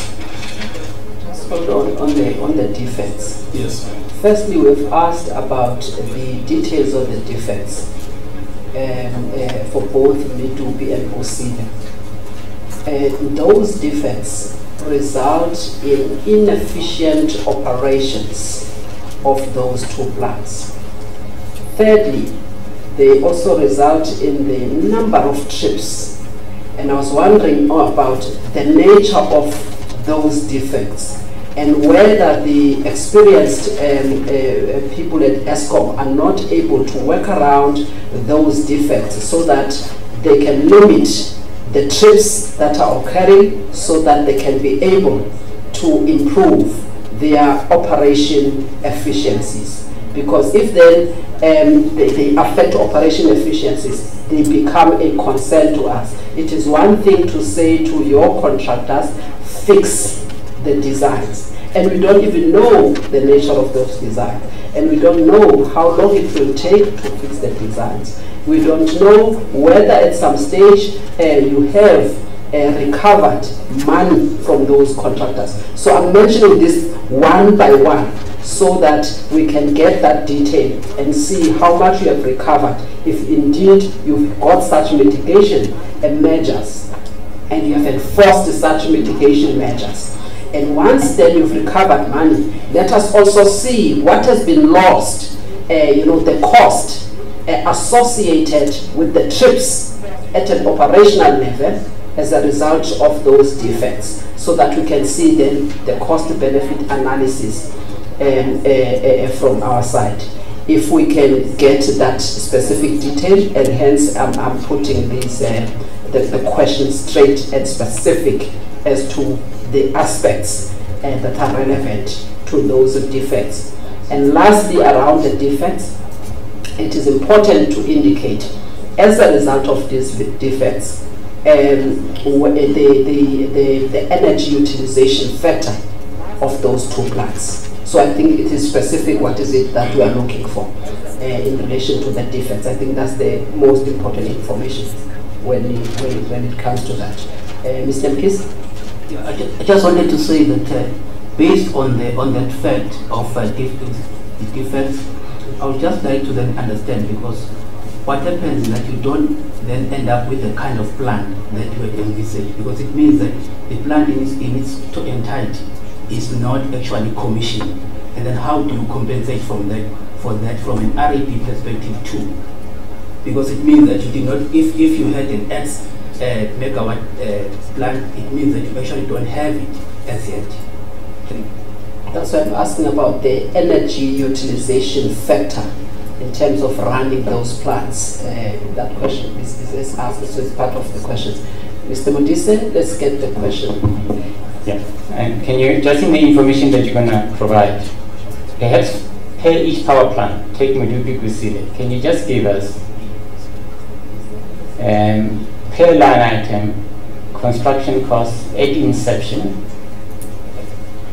and you can also do it per unit, by generating unit, I mean, and then actual cost at completion date, at the date of commissioning, and then tell us the differences, the variances between what you estimated the cost would have been at the date when you signed off the project and on the date that you commissioned, the variances and the reasons for the variances. I think that sort of information that will allow us to do our own calculation of your capital efficiency with those projects, all of them. Chair, okay, Chair, thank you. We are happy to provide that information since we have it also to that level of detail. The question that was raised by Mr. Mkize around inefficiencies as a result to lack of upfront planning and also the designs, I think it relates to that as well. I think we must accept that if you look at the benchmarks, we could have done better than what we have done if we had done proper upfront and detailed design by the time we started. And we all understand how we started and the pressure which was there on the system. So I think that point we have accepted as a principle with regard to the benchmarks. But I think the big issue is, are these costs reasonable? Are they prudent if one looks at the benchmark? I think that is the question which we have addressed in this presentation. The question that was raised by Mr. Sbanda around whether we're using the right benchmarks and then are we comparing apples with apples. In terms of the schedule, what they look at the type of technology, which means that the technology must be the same across the entities or the projects that are being compared. In this case is supercritical and ultra supercritical. They also look at the number of megawatts, which obviously is around 800 in this case, and whether there is sufficient data to do the comparison. So from that point of view, one can say what Lazard, EIA and EPRI are using in terms of their benchmark is within what one would consider to be consistent because of the type of data that they use. The only difference that we found was on the World Bank. The World Bank did not factor your FGD, which is why you see that the World Bank figures are different to the other agencies that are doing these benchmarks. With regard to the time frame of bringing the first commercial unit and what happens subsequent to that, in these mega build projects, the first unit is always the difficult unit because you have to do all your civils, you need to get all the designs be done and all the stuff. So that is why you realize that in terms of the benchmark, they always focus on the first unit because then after other units get commissioned in the next 6 months or 9 months. So the first unit is the most difficult. That's why the comparison is mainly around the first unit in terms of when it was put into commercial operation. On the question that was raised by Mr. Foley. Okay, with regards to the benchmark, I think the benchmark is not sufficient. I don't think that all the factors are in, so we normally look at what is an appropriate benchmark. There are other critical factors that are not included. So if you leave it half on first unit and you don't go to the commission, we are interested to look at other plans as to of the same scale, how long it will take. So there's an issue of the period that is critical. There's an issue of the cost and the scale of the plant. And also here, we want you to account on the cost overruns. But that information has already been asked, but just know that when it comes to the benchmark, we will also look at the parameters that you have considered and also thoroughly at the World Bank report, but also nothing limits us to look at the others. But we think that we need to tell you that we look more into it. If you feel that you need to bring us more information, please do so. We'll do so. So in terms of the schedule, it's the first unit, but in terms of the cost, it's the overall project, yes. So we'll get that information through as well. On the contract strategy, Mr. Foley will make that information available to the regulator as requested. And then also on the issue of ROTEC and how it's been utilized in the organization, we don't have that information as you have requested. I think we will make that information available. With regard to the P80, the P80 will include all the cost components of the project, which includes your IDC, your ODC, which is your owner development cost, cost of cover, escalations, and all this. So in terms of the benchmark that we are using, all those costs from a costing point of view are all included in terms of the project cost. But the question that you raised around why doesn't the P80 change as you are going towards completion of the project, I think it's valid. For instance, in Medupi now, because we are synchronizing the last unit this year, obviously the costs that we've put through in the applications are the costs that are actual costs that are going to be incurred because the certainty is much higher because you are going towards the completion of the project. So if we were to revise all these P50 to P80 and all the stuff as we're going towards completion, the certainty is much higher than by the time when you started with this project. And I think that's covered most of it. To revise all these P50 to Chairperson, I think the question around the negative return, Mr. Foley asked, did we manipulate it? Our application used the return as a balancing number to give you a revenue requirement of 15% per annum after you've taken all the other components into account. And the other question around the overall OPEX of Eskom, we will come back and deal with that, because you've seen distribution and transmission today. And then Chairperson, maybe more detail around the modern equivalent assets. Mr. Yogbe can assist, but to answer Mr. Modisi's question, on the graphic of the with the blue and the rest, yes, all the other items, the work, the capex being noted abroad, post 2016 is subject to efficiency. So I'm just confirming that. And if Mr. Yogbe can deal with some of the technicals. Yes, all the other items, the work, the capex being noted. Raise your right hand, Mr. Yogbe. Do you solemnly declare that the evidence you're going to provide will be the truth and the whole truth? I do, Chair. Please state your full name and your designation and ESCOM for the record. My name is Dion Lugard. I'm a corporate specialist in finance and economic regulation at ESCOM. All right, you may proceed with the response. Chair, just to respond to 2 points. The one is on the utilization of modern equivalent assets and what that means for evaluation. In February 2013, during the public hearings and the clarification process in ESCOM and Nersa on ESCOM's MYPD 3 revenue application, ESCOM had a meeting with Nersa on this very issue of how to interpret and how to utilize the concept of MEA. And ESCOM explained how it had applied that for the MYPD 3 application based on engagement and interaction with Nersa in the preceding 12 months or so building up to the MYPD application. And just in a nutshell, what ESCOM explained and what Nersa agreed with in February 2013 as the proper interpretation is that it is a modern equivalent asset on the basis of like for like. How that was interpreted, it meant is like for like meant if the current asset is a coal-fired asset, then you will value it, the replacement as a coal-fired asset. You will not value that as a nuclear plant or as a renewable or whatever, based on what technologies might be built into the future.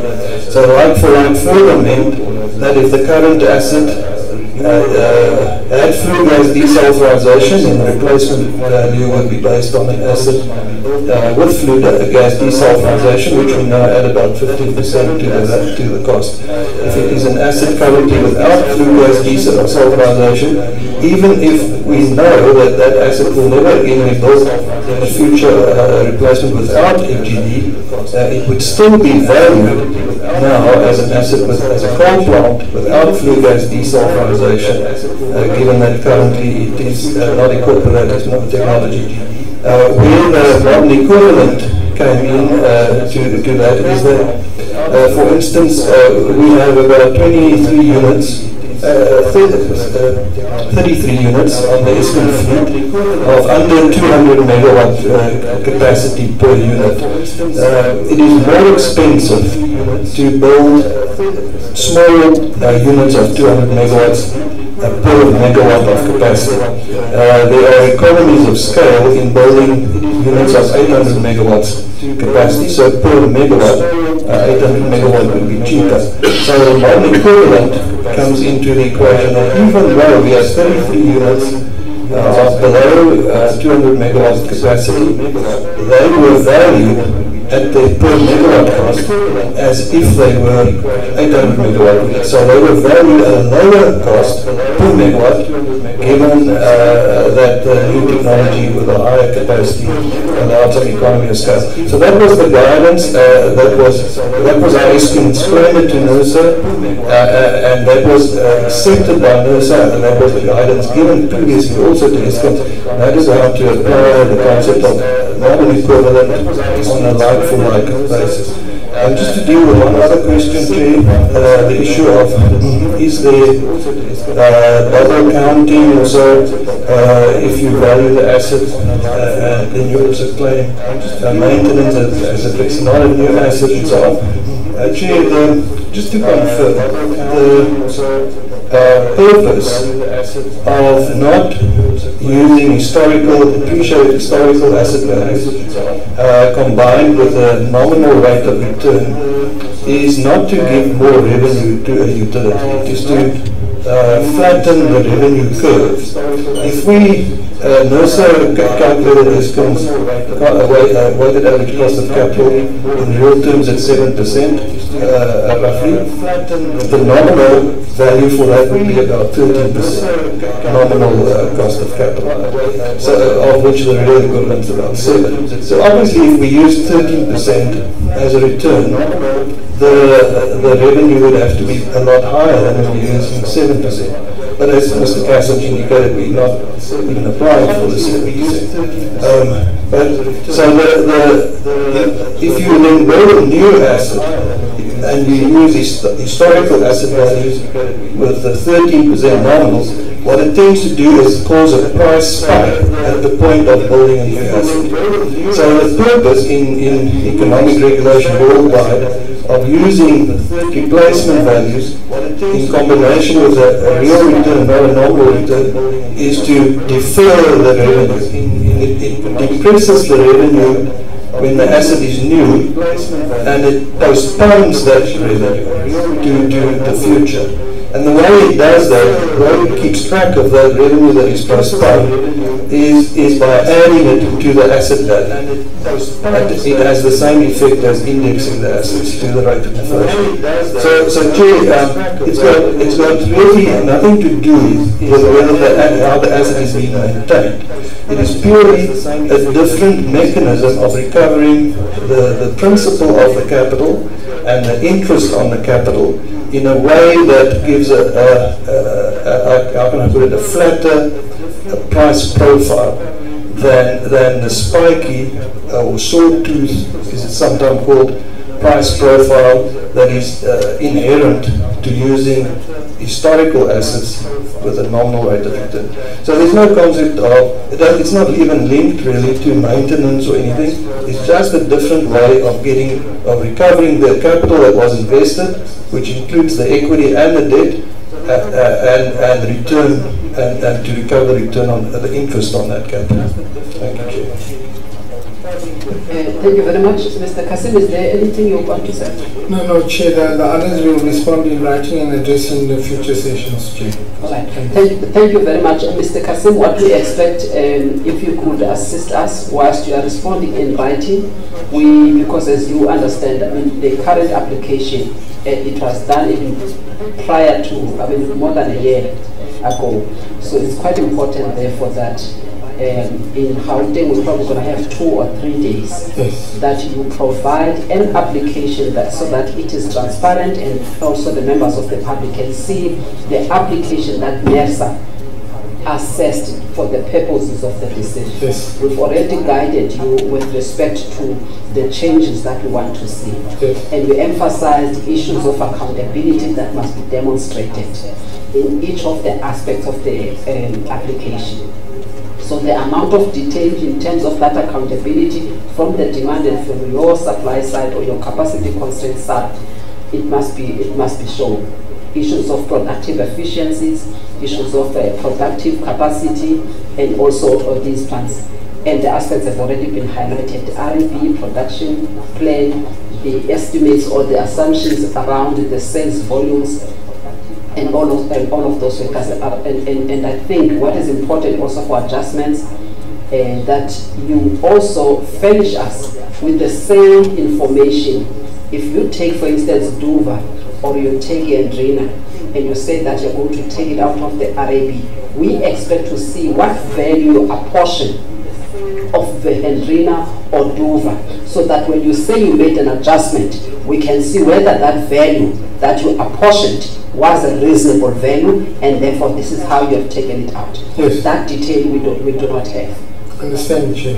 Okay, and then part of the information should also be the plan in the likely event of any specific plant that might be considered in the future, because it will also give us an opportunity to then scrutinize that plant to say what will be required for maintenance, how much of the capital will be required, and whether it will be to be prudent to spend that capital to fix that plant and bring it on service.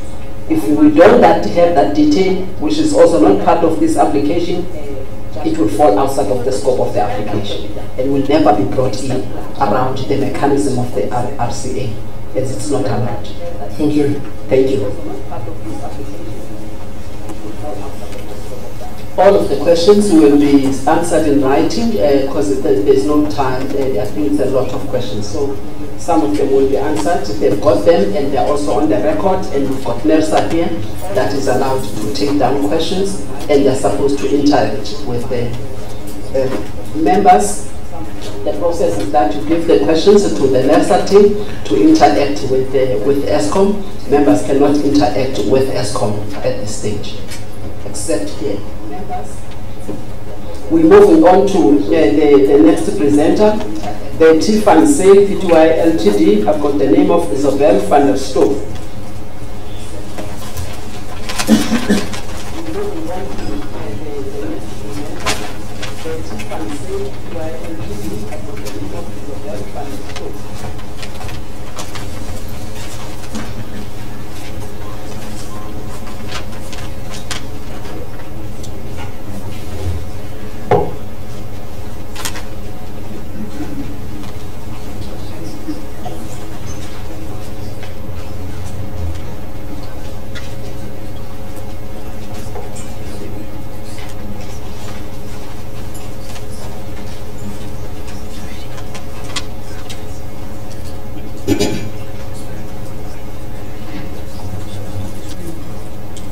Okay, if you could come forward. May you please raise your right hand? Do you solemnly declare that the facts you're going to provide before this panel will be the truth and the whole truth? I do. Please state your name and your designation at Tiffany Sale Pty Ltd. My name is Isabel van der Stoep and I'm the technical manager. Will you be assisted by your colleague there? All right, please raise your right hand. Do you solemnly declare that the evidence you're going to present to this panel will be the truth and the whole truth? I do. Please state your name and your designation at Tiffany Sale. My name is Mafto Waira. The electrical services manager at Fansa. The same I didn't get. My name is Mafto Waira. I'm the electrical services manager at Fansa. Okay, thank you. Thank you very much. Thank you for the opportunity, Minister, and also to the rest of the panel for the opportunity for us to present here the farmer's perspective. So, looking from the other side, and specifically on ESCOM's application for the fourth in MYPD application.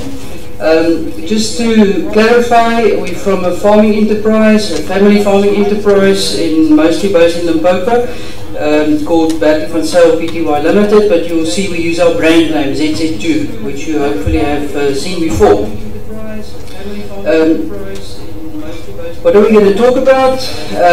We're going to give you a little bit of background about who is ZZ2 and how does that box of tomatoes get there into the city from where we are and how we use electricity along the way, in terms of our production costs and how we survive in an economy where things are increasing in price more than what the tomato price is increasing. And what do we require from electricity, and put into the panel what they should take into consideration when they consider ESCOM's application. In short, a little bit of background. As a group, we produce about 250,000 tons of various fresh produce. We have operations in Limpopo, Gauteng, Northern Cape, Western Cape, Eastern Cape, as well as in Namibia. And we've got various centres of know-how, and we employ more than 10,000 people as a farming group. And our aim very much is to produce through systematic, nature-friendly methods, and we call that natuurboerdery, or nature farming. That's just a bit of a demonstration of where we are based and where we operate with the different crops, different areas. Our headquarters is in Muketsi, in Limpopo province. We were supposed to present in the Polokwane hearing, but there were no other interested parties, so Nersa asked us to come to Mpumalanga, which we're very much happy to do. you can see we've got the extended operations over the different provinces. Also, just to emphasize, we focus on sustainability. That is a very important issue for us. We have to work with the resources that are available to us, and we've done put in a lot of effort to achieve that. So, to get closer to the issue being discussed today in electricity, electricity together with water is probably the two most important aspects of our farming that we depend on. And we use that electricity for irrigation, mechanization, packaging, communication, accommodation, and other support service that we have to provide and that we depend on. And we have to do it all in a sustainable manner. At this point, I'm going to hand over to my colleague Waira, who's the electrical manager, and he's going to get into a bit more the details. Thank you, Chair. We have more than 700 active wells throughout the farm. We have got 600 pump stations. We have about 11 takehouses, more than 10,000 employees, and we utilize about 50 gigawatt hours annually. And we have got 525 accounts distributed throughout the country. And on annual, we also use about 70 million towards the cost of electricity. 53% of that cost goes towards production and 31% towards accommodation. 10% of our cost we use is towards the packaging and the other support structures. They take about 6%. In the period 2007 to 2018, the cost of electricity within ZZ2 group rose by 591%. I want to bring to your attention that there are other input costs that if you look on the wages, they rose up by about 375%. The salaries, they also rose by 355%. The marketing fees and cost to the agents also rose to 395%. Repair and maintenance also rose to 354%, together with packaging, plant feeds, and the fuel.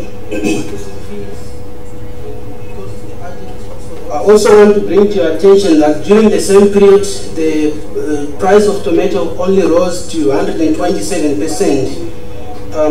We are in the middle of the agriculture value chain, and all the increase that you see for the wages, electricity, salaries, marketing, repair, packaging, plant feed, and the fuel could not be directly shifted to the tomato price. And the good question is, what then did they do to try and survive in such a circumstance?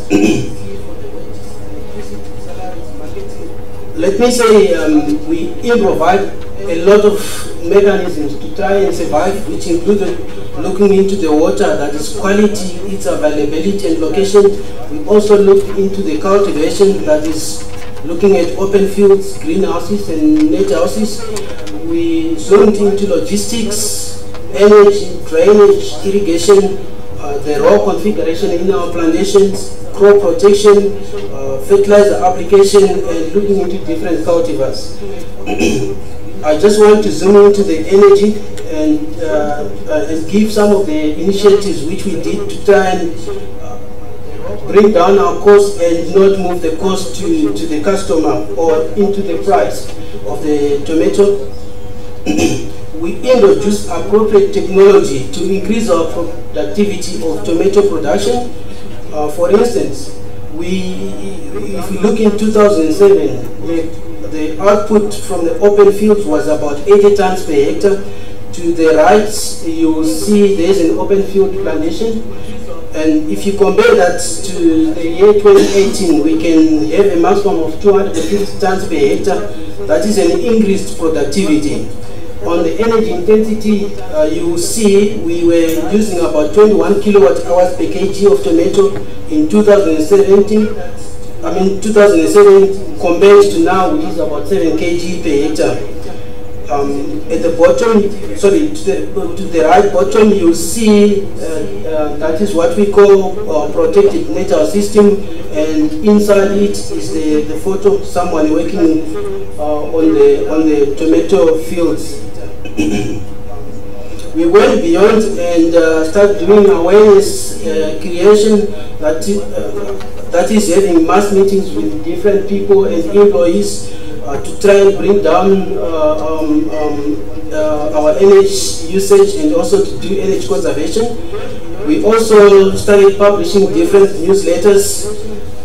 Let me mention that the majority of the people that you can see on the right during one of the mass meetings, they've got homes, which also means that they also benefit in terms of energy savings within their homes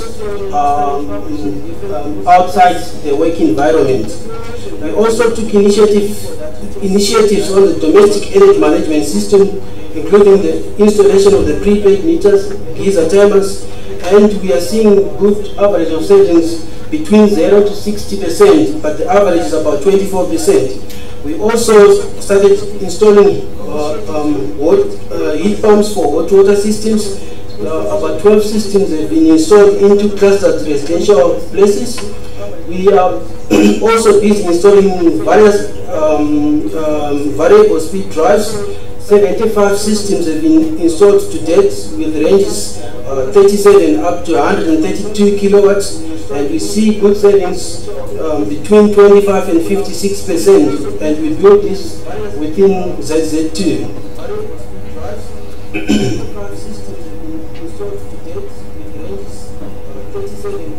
Furthermore, we do open cooling in the bakehouses. We install LED lighting and also utilize the natural lighting.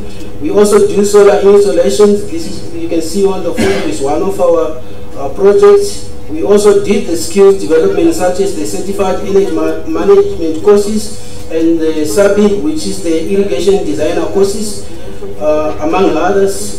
We also optimized our irrigation water use through different systems available, and we also do energy monitoring, targeting and reporting. We do product drying without high demand or without a need for high demand artificial heating, and many other ways to try and bring down our cost, because we can't shift it or we can't move it to the price of the tomato.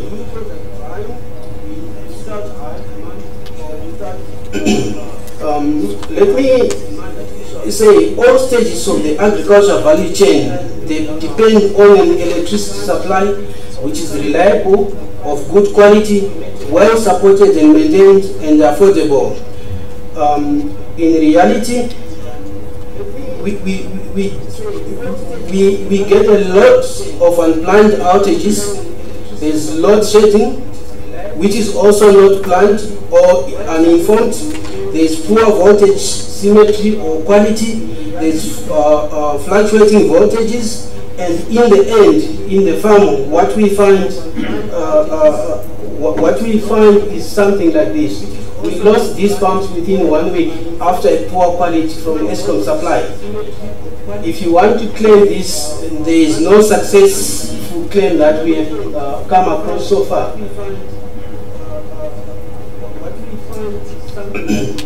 Then, in terms of support and maintenance, the reality is there's congestions at call centers, there's outdated billing systems and practices. For the 525 accounts that I mentioned, we get about 320 something PDF accounts that we have to manually capture into the modern accounting system, and then only we can process the payments. The response time from the ESCOM CNC, it used to be that you'll be assisted within 2 to 4 hours, but now you will be informed that if you are not assisted within 7 hours, that's when you can call again at the call center. There is also infrastructure degradation. There is a lot of wood on poles, unreadable kilowatt hour meters, there is aging transformers, etc. You will also find there is inadequate maintenance at farm level. There is a lot of feeders that need bush clearing, and there is need for database management. It's taking time for personnel to get to the transformer points because the asset numbers or the pole numbers are not up to date, or their contact details are not up to date yet. In the end, you get something like this, which is a pole. You can see there is a giraffe which was electrocuted because of poor infrastructure maintenance. We have not been successful in claiming this, and I think this is the third or fourth time we have experienced this.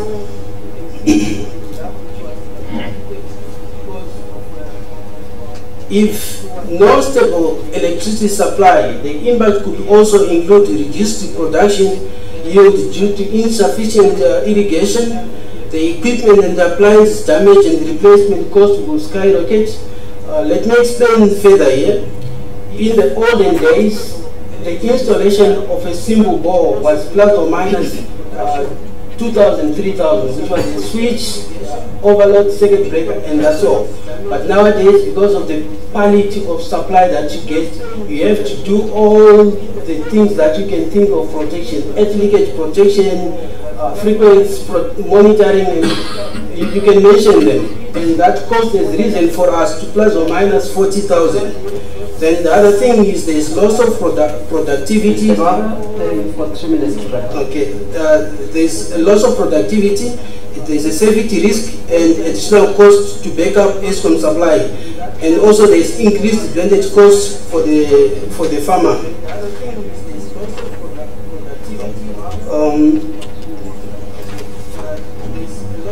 In conclusion, electricity supply should enhance productivity. Digitization of meter readings and accounting and billing system, combining multiple contracts to save administrative costs, and electricity should be in line with conditions of supply, that is quality, reliability, maintenance, and affordability. And ESCOM tariffs should be based on internationally benchmarked prices, and there is no reason or motivation to go above the South African PPI. And lastly, rational changes in ESCOM are necessary to reduce the cost. Thank you. Thank you very much for your presentation. Let me check if the members, I think the presentation is very clear. Let me check if the members, they have any specific question or maybe specific information that they would request you to provide to us as additional information.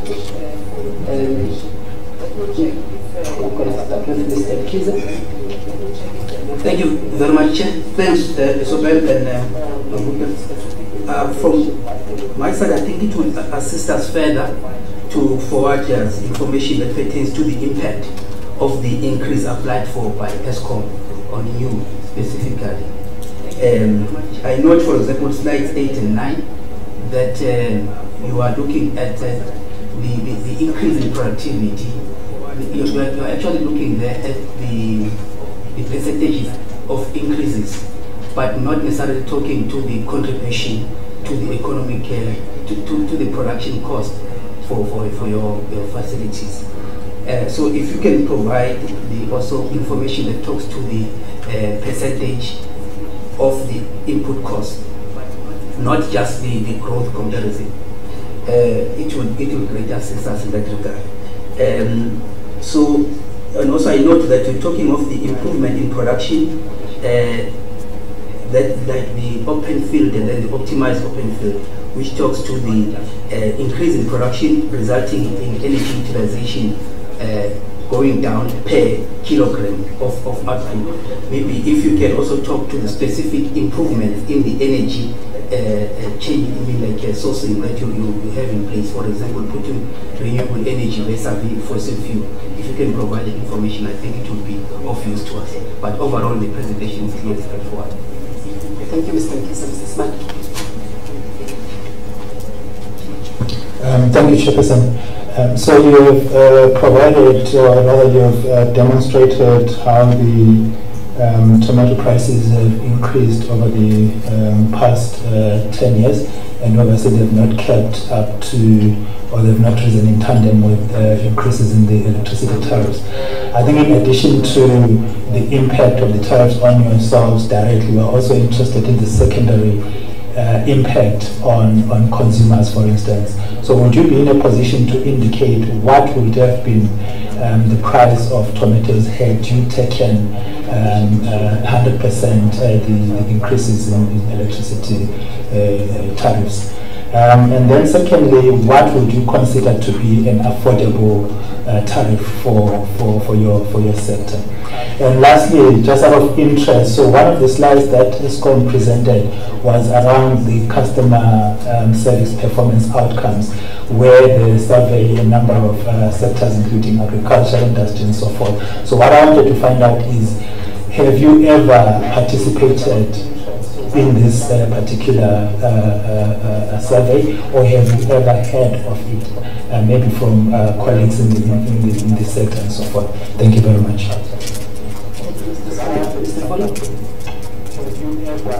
Thanks, Chair. Just got two questions. Slide number 10, under your survival mechanisms, energy, you mentioned fossil fuel, but I didn't see anything in your presentation about it, so if you could just indicate renewable energy. I see this some stuff around solar panels, etc. And then my second question is, looking at the scale of your operation, etc., it strikes me that you're not the typical farmer. I mean, you're not a farmer, you're like a multinational conglomerate almost. Is what you presented reflective of the typical farmer, or are you a specific case in point? Thank you, Mr. Philip. Mr. Please. Thank you, Madam Chair, and thank you, Ms. Van der Stoep and Mr. Mabuta. Just perhaps start at the end first. Do you support the 15% per annum tariff increase proposed by ESCOM? It wasn't clear in your conclusion whether you support the 15% tariff increase. Now, the graphs that you showed us with input costs over the period 2007 and 2018, are those increased, and maybe focusing on electricity, the 591%, is this after the savings that you are showing, the efficiencies that you have, that you're showing in, sorry, your slides are not number, I think the slide just after this one. There's another one. The one that shows that you've got 7 kilowatt per kilogram. Yeah, that one. Because it seems to be covering the same period. So between the period 2007 and 2018, you've had those efficiencies in electricity usage.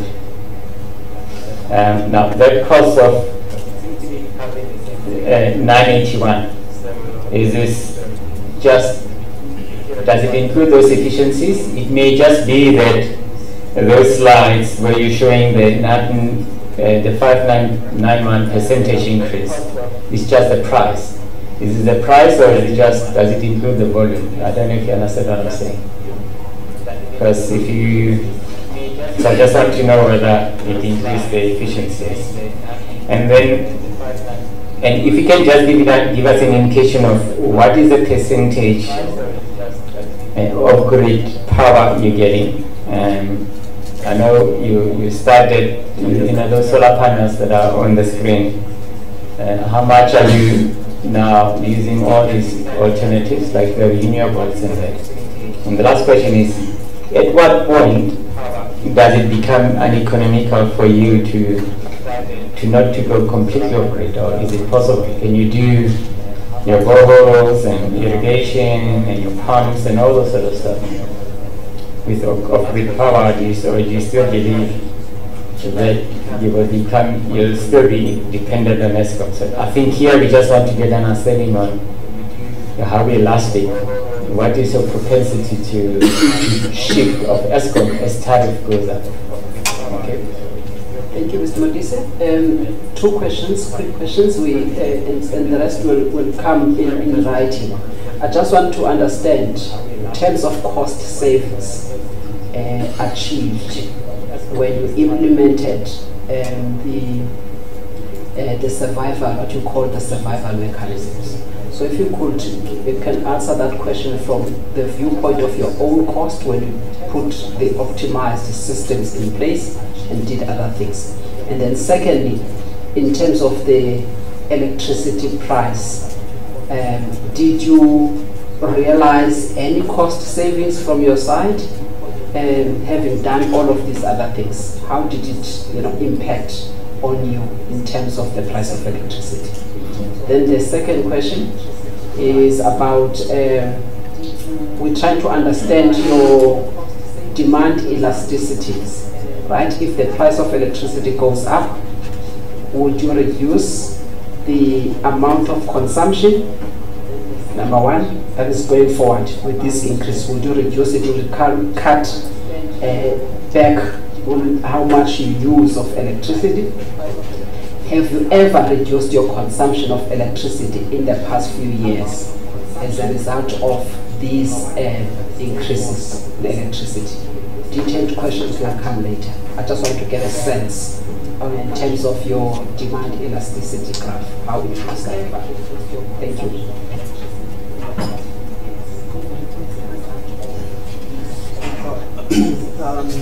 Some of the questions I got them, if I can't remember, some of them will respond in writing.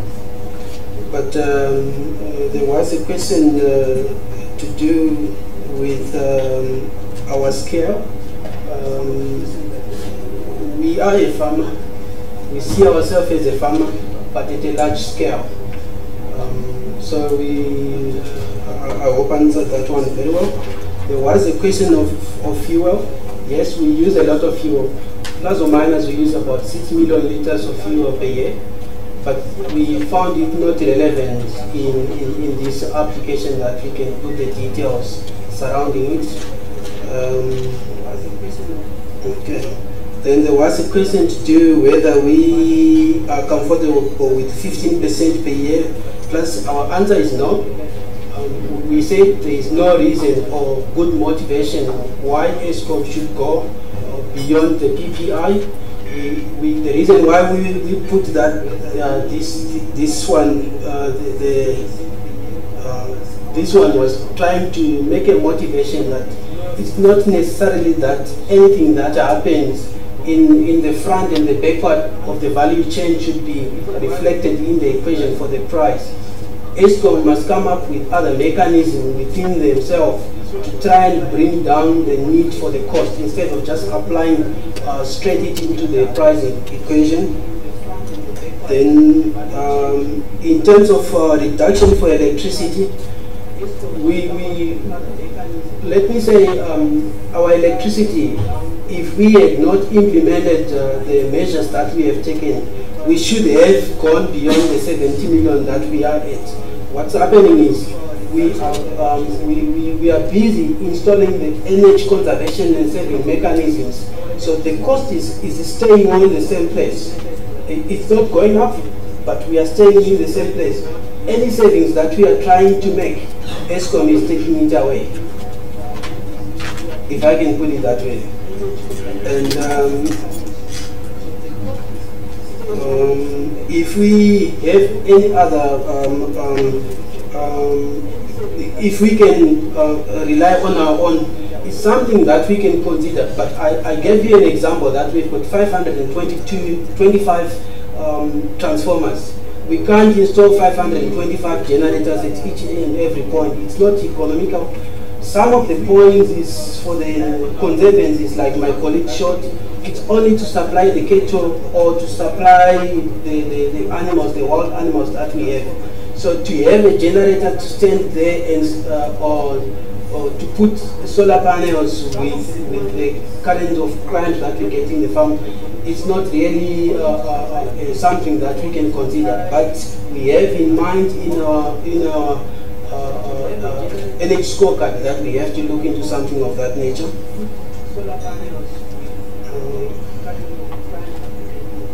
Then there was a question that the input costs, what should it have been if all the other costs that are there were to also be filtered into the price. We expected it to be fall within the 400% margin. Within the 400% margin, the moment it's outside the average of any other thing, then there's something wrong. That's why we are saying the 591% was outside our expectations. Of course, we did grow as a company. We added other plantations. We employed more people. We built more packhouses, and that increase in the other input costs took into consideration that. But that particular one for the 591%, including the savings that we had initiated, was something that we were not happy with. I think I've answered it. All right, some of the questions we'll provide them in writing. We thank you very much, but I've asked a question with regards to demand elasticity. We thank you for your time. You will get more questions then from the staff of Nersa. We are done with the presentation. Thank you. Madam Chair, another colleague of mine is here. I think he wants to respond to one of the questions with your permission, if we've got a minute. I'm going to take part of that minute to then ensure that he takes the oath. Do you solemnly declare that the information you're going to provide to the panel will be the truth and the whole truth? I do. Right, please state your name and your designation at ZZ2. My name is Johannes Kobler and I'm Technical Director at ZZ2. Okay, thank you. Please respond to the question. May I go back one slide? Or the one where you see the 7 kilowatt hours? Right, please state your name and your designation. That one. If you look at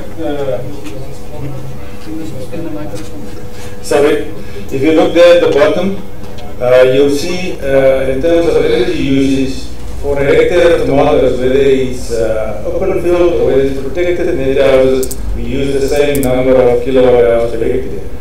We've increased it in the open fields, which was 2007, as we said, from 80 tons a hectare to 250 tons. So we reduced the energy consumption of that.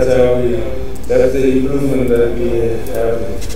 I think one of the other questions that you asked, whether we are typical farmers. We are farmers, but we are not typical. I think we are part of either 5% or even 2%. If you look at the engineering team that we have there, we have an engineering team of 13 people there, of which one is an electrical engineer and a lot of agricultural engineers. So you normally do not get it as part of a farming operation. Uneconomical to go off the grid, we are seriously considering going off the grid.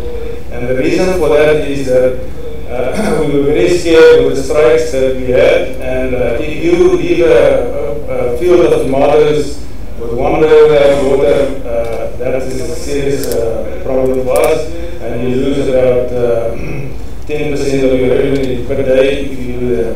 So we're considering and we trying to engage with ESCOM to see whether we can take off some of the structures and put some of the solar farms there. Very difficult to get that done and to get to use the grid to do wheeling that we are hearing about, and the prices to do that is exorbitant. We would like to do more in terms of renewable energy and to get off the grid, but it's very difficult to do that and the costs are very high. I think in terms of the cost of electricity as a percentage of our overall cost, and perhaps I can go back to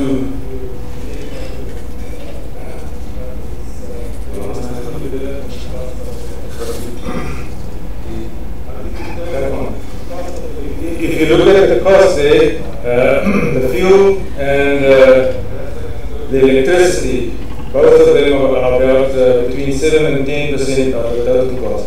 The highest cost is for salaries and the payments to people, and the other one, which is very high, is packaging. So, if you look at it and say, well, will we stop operations if the prices get exorbitant. We'll find other ways, like we've done in terms of increasing the productivity in the end. You can see the tomato price shows you that it's not in line with the others, and we are now producing the same amounts of tomatoes in terms of the tonnage that we have, as we've done on less hectares than we've done 10 years ago. So productivity is very, very high. Thank you very much. The time is up. We will send a list of questions. We already have the list of questions for yourself and other customers.